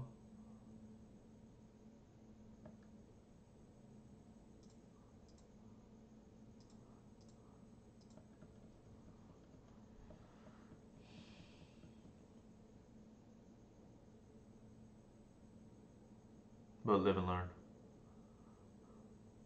Because then the problem is like ring can draw into outcome now, and then we lose, right?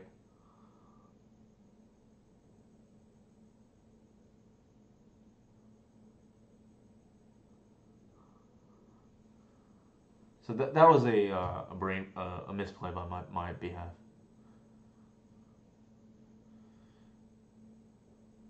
Like yeah, we knew their hand. The problem is like I don't think we lose to spellbomb.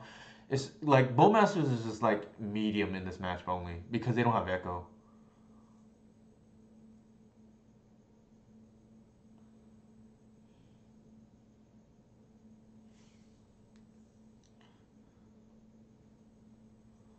And even if bow, yeah,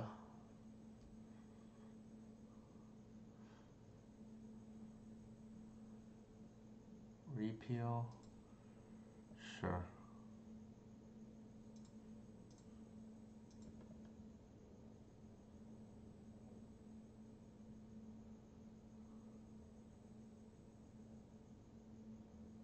Sure.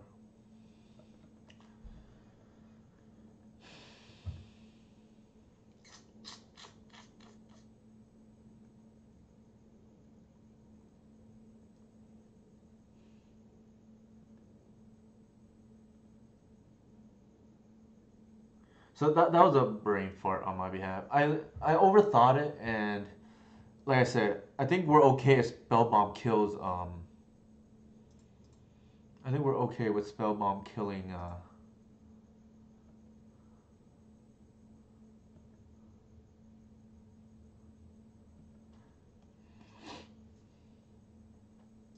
Ooh, that's actually pretty good.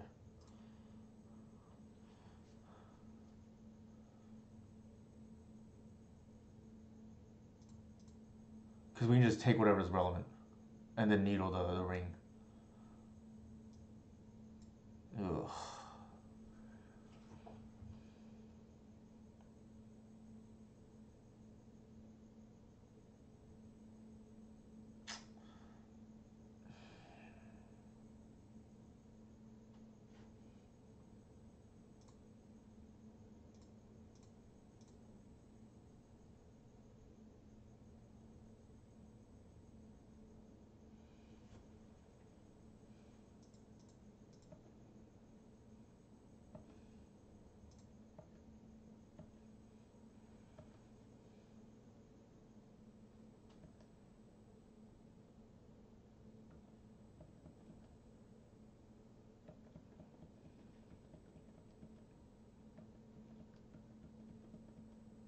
We need to not die here.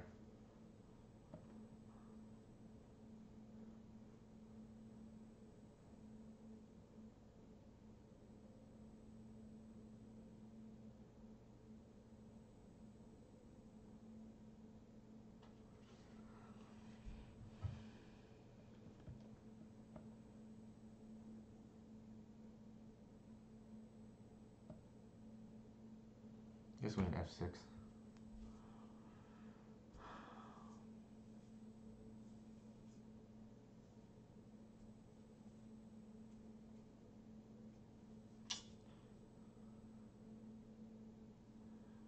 Maybe. Possible.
Yeah, it's pretty cool.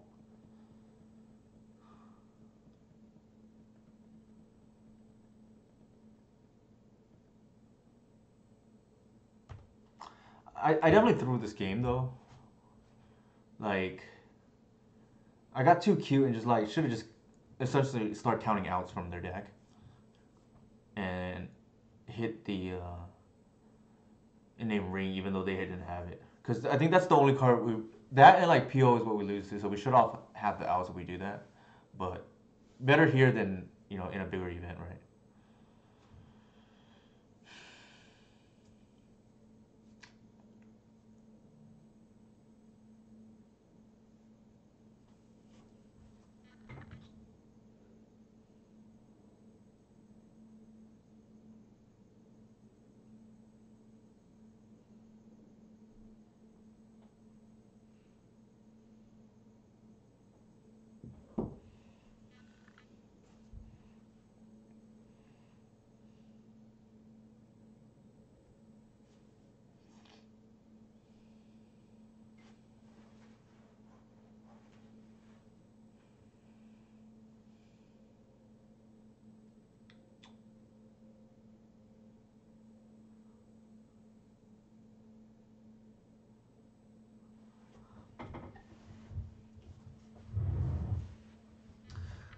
I'm trying to think if I was being results oriented or not by saying that we cost ourselves by naming the spell bomb. I'm trying to think like does spell bomb hitting the bowmasters really matter? And I think it does because the problem is like I think PO they take five or whatever it is like maybe what did they do? Cast fire? Sure. I think they might be choked on mana again.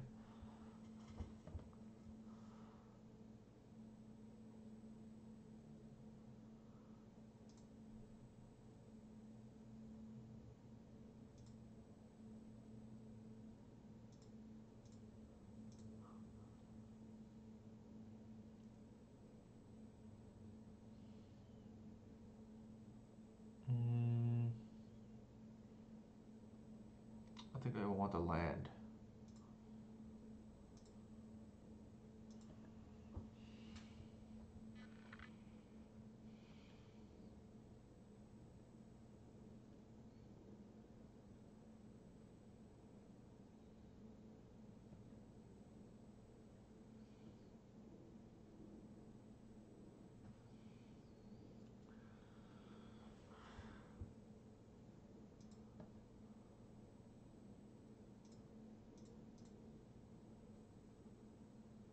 I'm gonna get the creature in case it matters.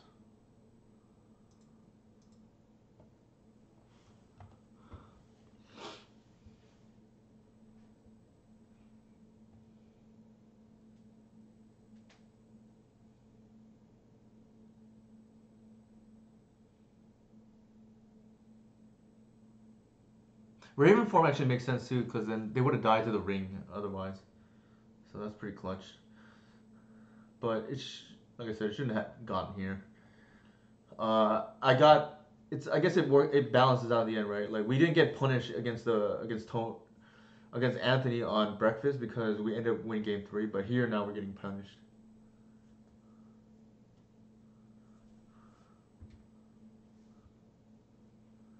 Like I said, I think we win this game if I just name. Well, let me take that back. They could draw into outcome too for what it's worth.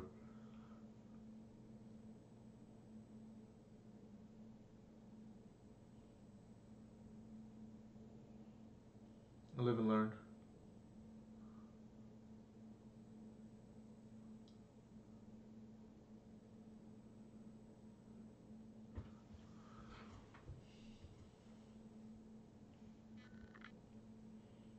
Also, if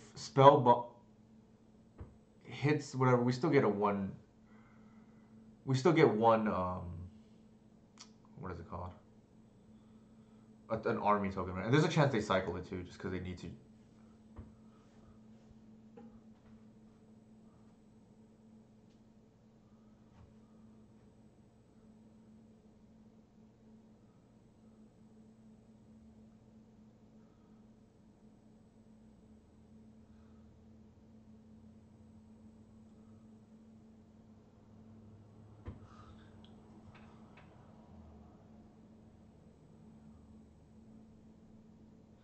Um, yes and no, Mike. Uh, the ring drew into the repeal for what it's worth, or the Raven form too. Agreed. It's not clear cut, but I agree it's not clear cut. I do think that it's probably better on average. Yes, we are dead high star. Again, I don't want to be a prisoner of the moment too and just be results oriented. I do agree with Mike that it's closer than it. That's fair too. So Mike brings up a good point, and I do feel a lot better about that. Um, the clock would have been, for what it's worth, glacially slow because it would have just been what a bowmaster's an army and just like some hierarchs, right? And granted, so that can lose potentially to like a saga, but granted, we have like natural order for that too, right? For what it's worth, our deck does top deck very well. So I think the longer the game goes, it's probably the more it favors us. What's going on here?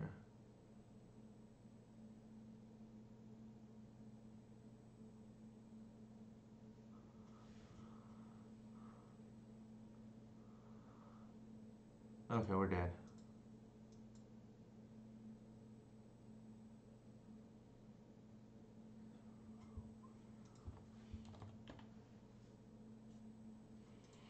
All right. Through that game, no guarantee we would have got game three for what it's worth. All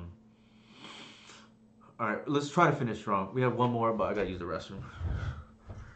Here's the list again.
Something that Mike brought up that I think is pretty valid is if you look,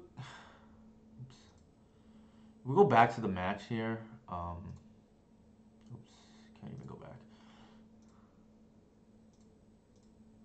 back. If we go back to the match, I don't think we actually drew any action for a while, so it's probable that we lose anyways. So there is definitely some credence to Mike's point that without naming Spellbomb, I don't think we would have been in position to pressure anytime soon, given how that played out. I don't think we drew anything relevant, right? Like we drew like a seize, and I don't remember what else. We had like two draw steps, I think.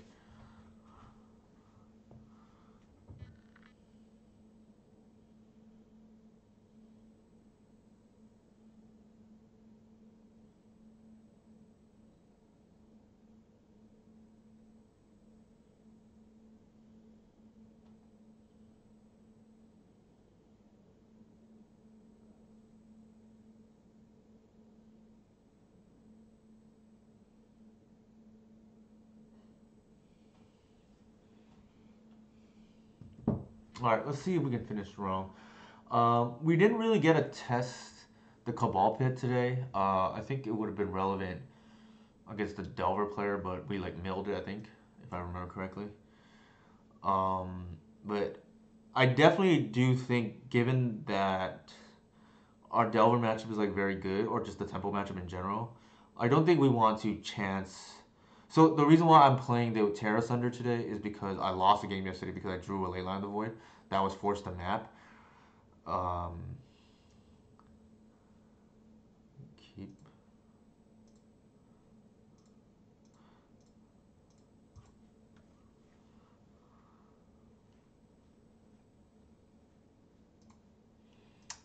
This hand has a fail rate. This Reclaimer needs to live, or we need to draw a land.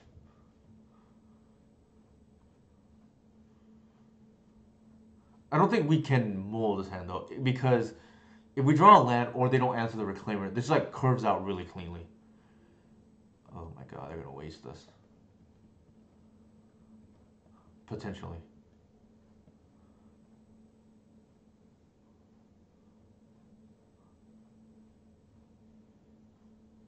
Also, I don't believe in getting forest there, and the reason being is because that's like a mulligan to 5. I think you just accept there's some risk with this hand. What were you saying that the Cabal pit is for? Great question, G Dyer. Uh, wow, they kept what? The Cabal pit is for Gadok Teague and things like that. It's suitable removal.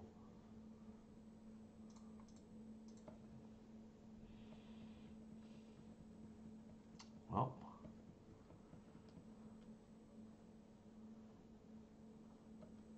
wow. Why did they mulligan? They did not. Why did they keep this hand? And then again, they can ask, why did we keep it? Like our hand is like functional. It's not like we just drew a lantern, but we're just drawing 2 drops and or a 1 drop here.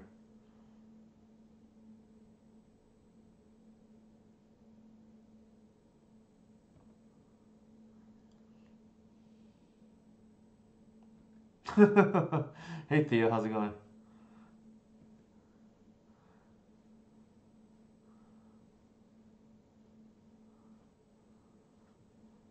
Yeah, I don't know what our opponent is doing here.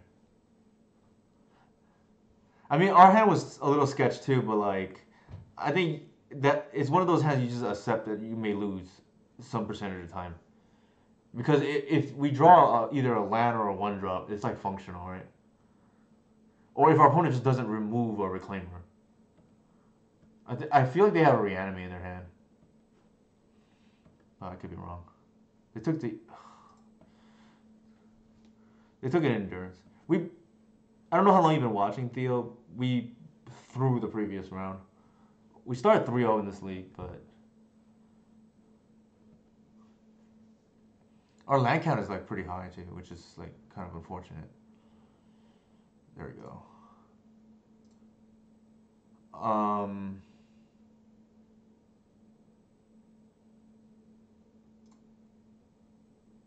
Question here is like,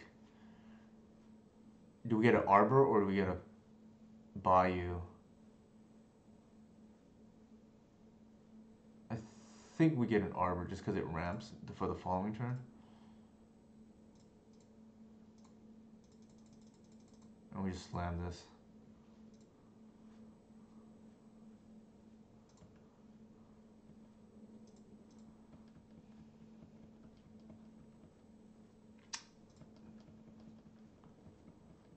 They have 3 cards that him themselves, right?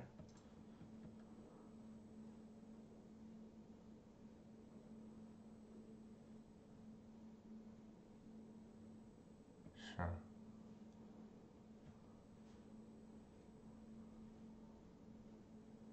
They probably take the natural order. I don't think they have a choice.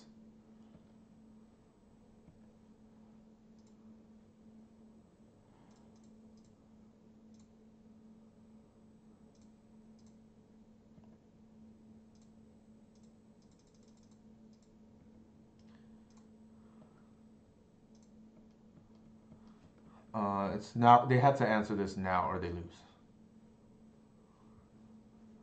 It's like the game is on the line for them. It might be over. Fatal push is the out. I guess dismember too, if they have it.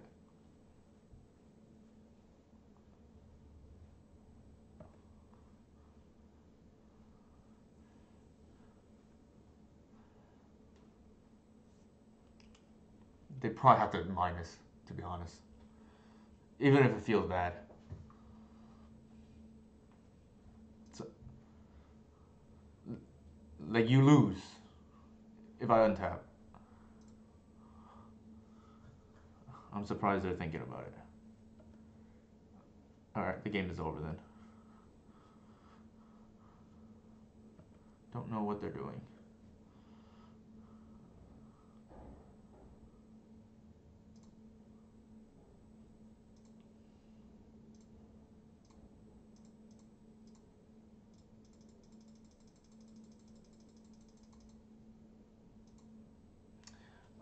Is this lethal here? Pretty sure it is.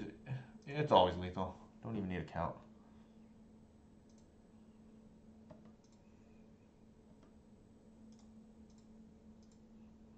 It's always lethal. Don't need a count. Alright, let's take these snuff outs out. Don't do anything. I don't think you need Huff in there. They can't beat an Atraxa. There's argument to be made to even to like get an Atraxa, but they had a Gris on the other side. The Cabal Pit helps in mapping for this matchup. What is bad? I think we took out all the bad cards. Yeah, the higher land count, just the tempo of Chromox matters. We took out the snuff outs, and with the game plan is just the land Atraxa, and they most of the time cannot beat it.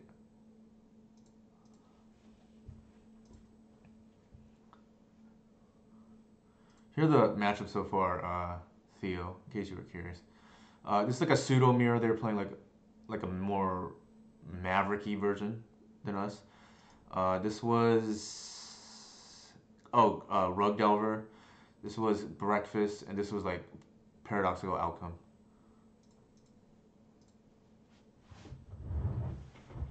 We had 2 punts so far today, so for what it's worth, this I think the deck is like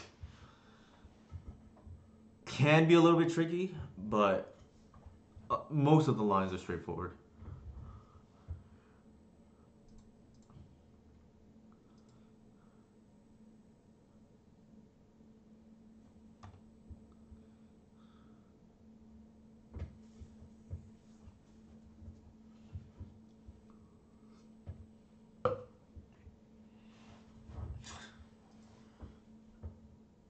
Interesting.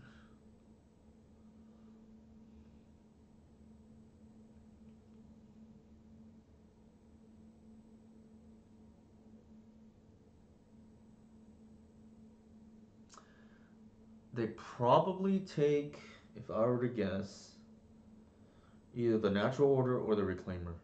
Maybe they take the ramp. I don't know. I highly doubt this would be the it.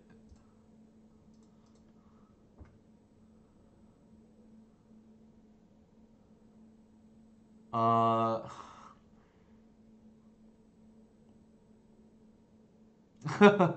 that's probably right. I don't. I'm not. I'm personally not a fan of. Well, I think the non-grief version personally is better, but that's neither here nor there. If they happen to randomly have Stifle, I don't want to lose to it, so I'm just gonna play that. Like I don't know. People love to play Stifle. I just don't think it's worth losing to here.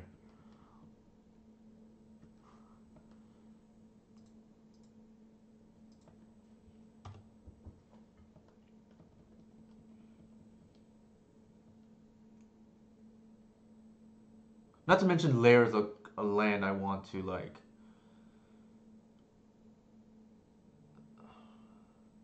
Probably a seize. Sure. They got the 1/2.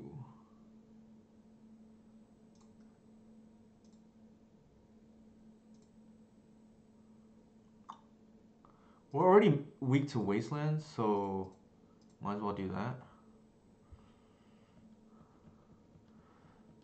They let it resolve pretty quickly. Wonder if they don't have a force.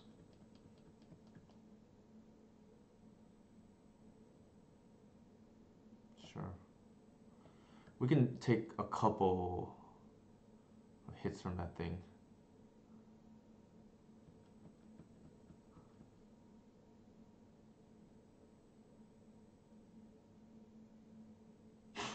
Really? Okay. That's like loose, but alright.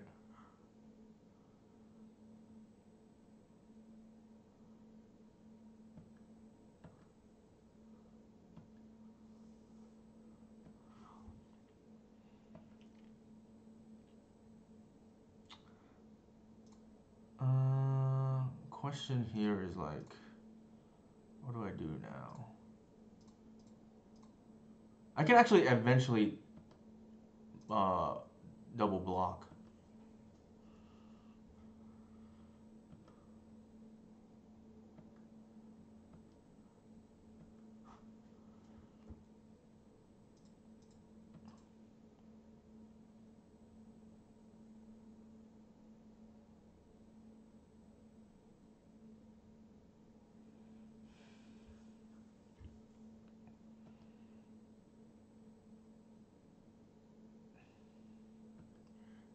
Yeah, or with Lair, either way.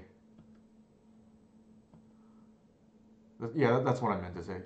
And the good thing is like I only lose 2. That's pretty good too.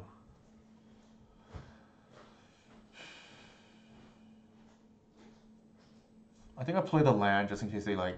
Well, we know one card in their hand is the Underground Sea.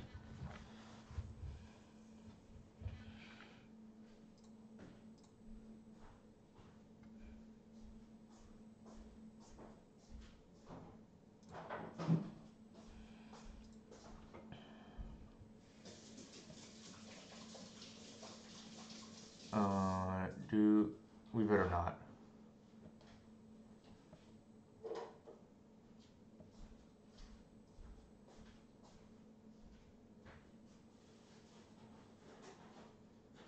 In case the blocker matters. Like if they have a push randomly.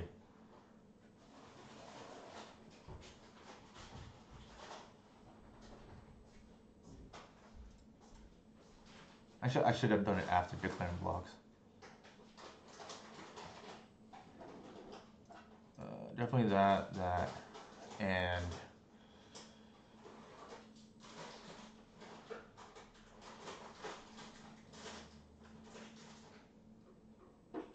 maybe this.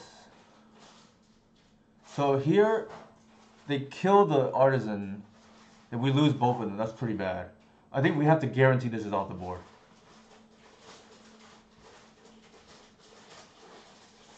Yeah, I think we have to guarantee this is on the board.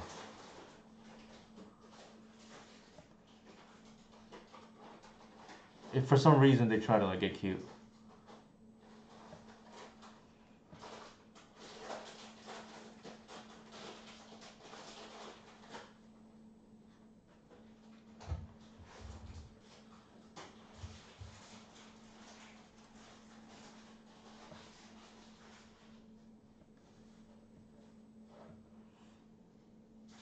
Uh, is there a reason to bog here? They could have Murktide, but I think they do. Maybe that's fine. I think I want a Cradle.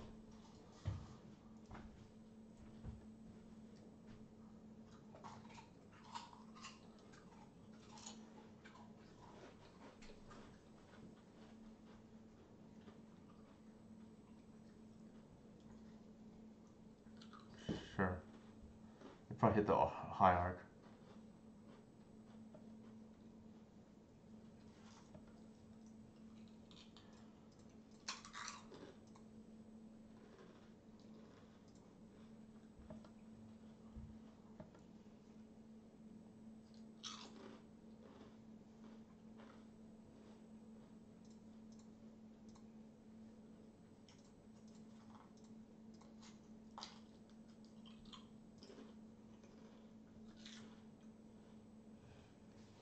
Uh, did we play a land? We did not yet. I think we take the.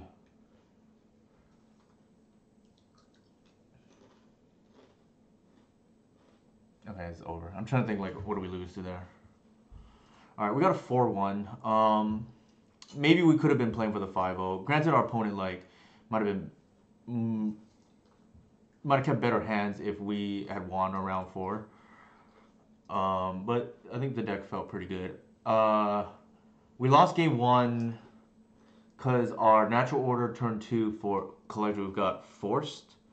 And then game 2, we probably punted by needling. Well, it's debatable, right? Michael Boland mentioned that our clock would have been a lot slower for what it's worth.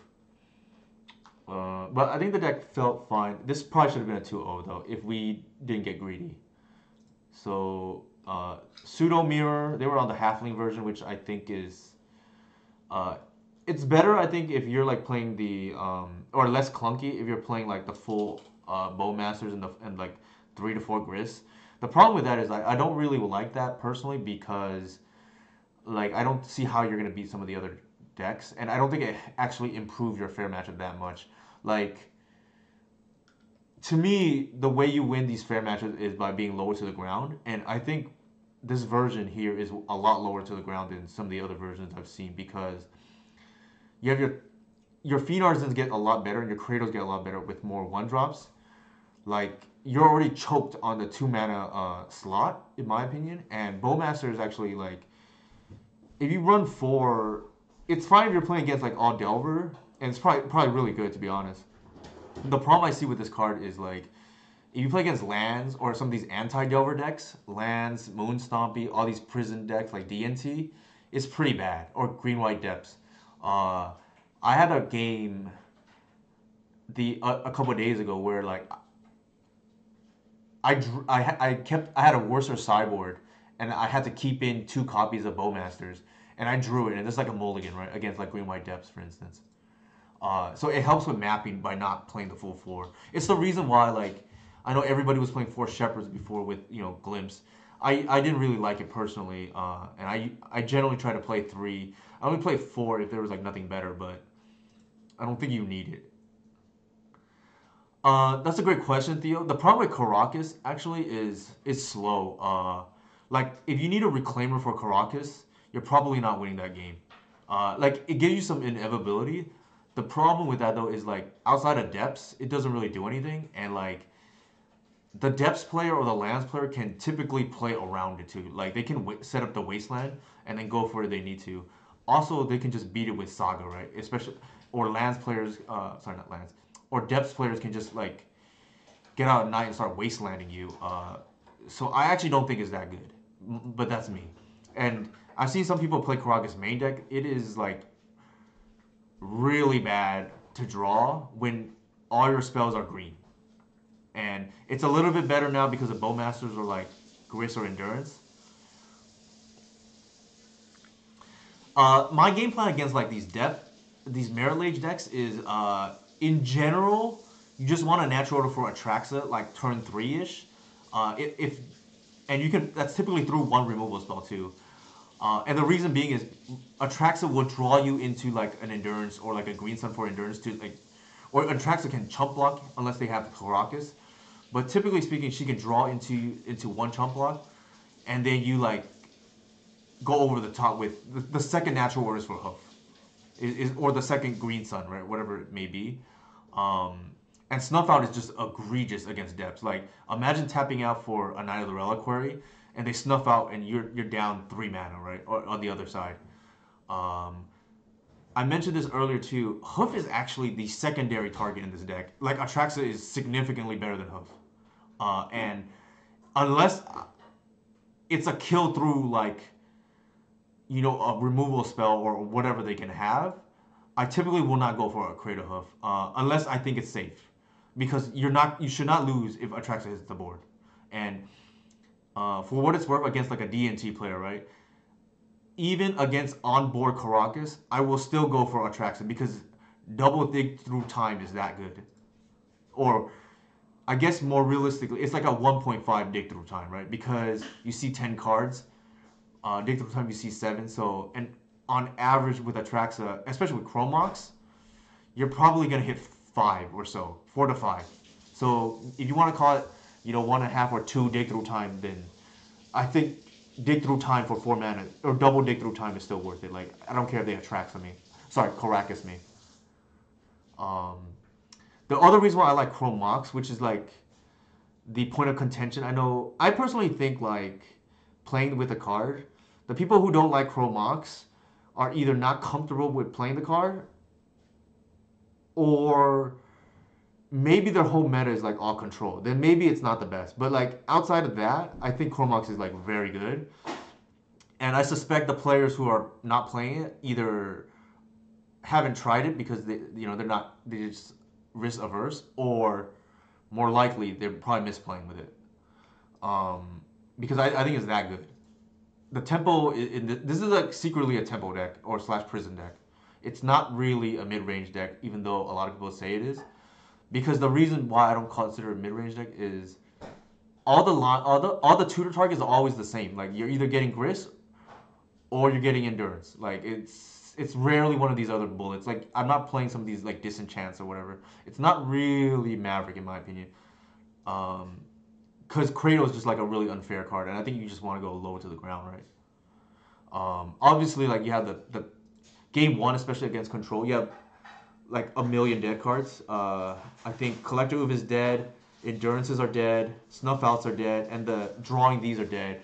So that's 1, 2, 3, 4, 5, 6, 7 cards that you can pitch to Chromox. So this is a lot of time just Mox Emerald, game 1.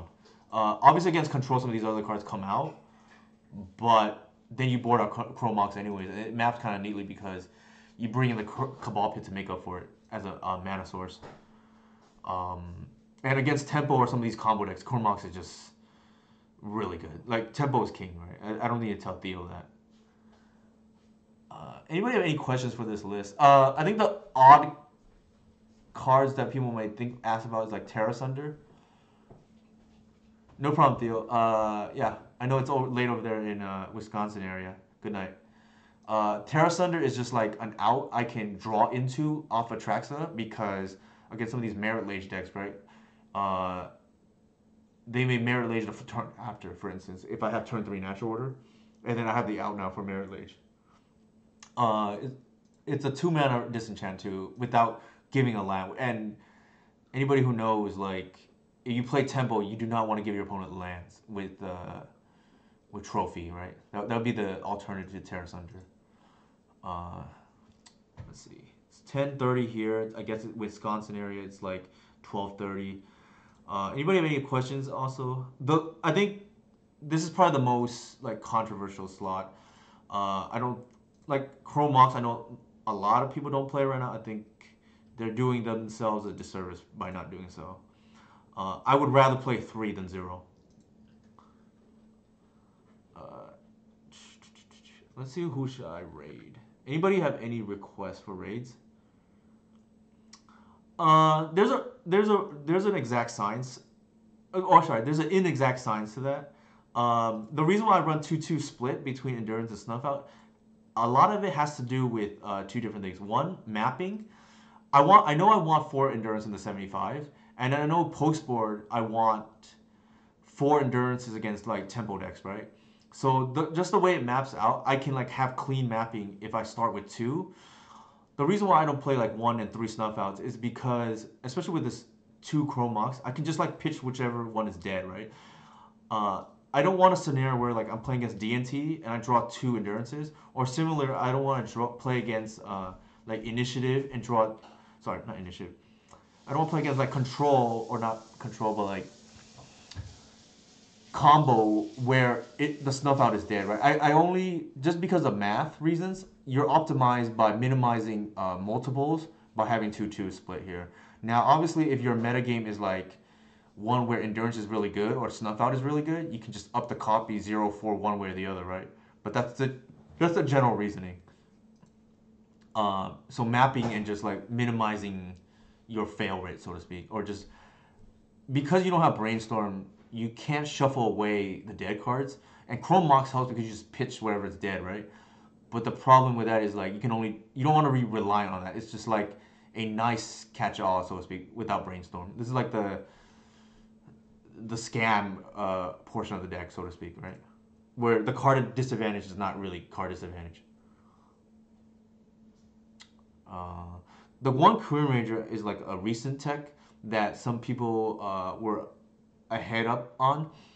With the weakening of Allosaur Shepherd in this deck because of more black spells, we still needed a minimum number of 1-drops. I personally like 12 as the minimum, and I just think this card does a lot to reduce the fail rate. Namely, especially with Chrome Mox now, like reducing 2 lands from the deck. Any 1-land hand where Green Sun and a Dork is a lot better because I can go turn 1 Dork, turn 2 Green Sun for Ranger, and then the deck is playable now, right? Whereas that's a mulligan before.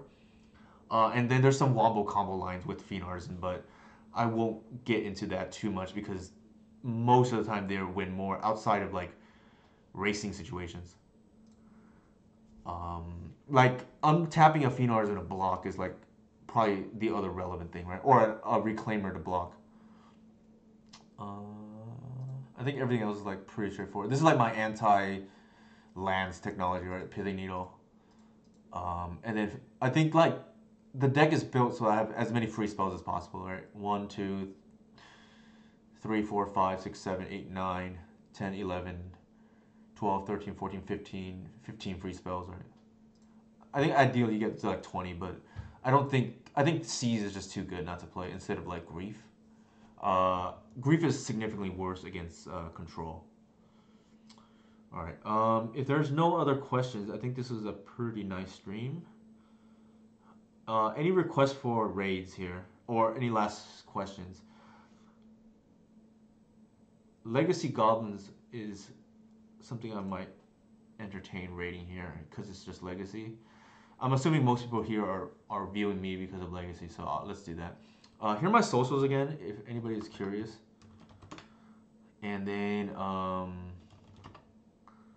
yeah, feel free to just message me anytime, or just join the Discord too. That's like pretty helpful.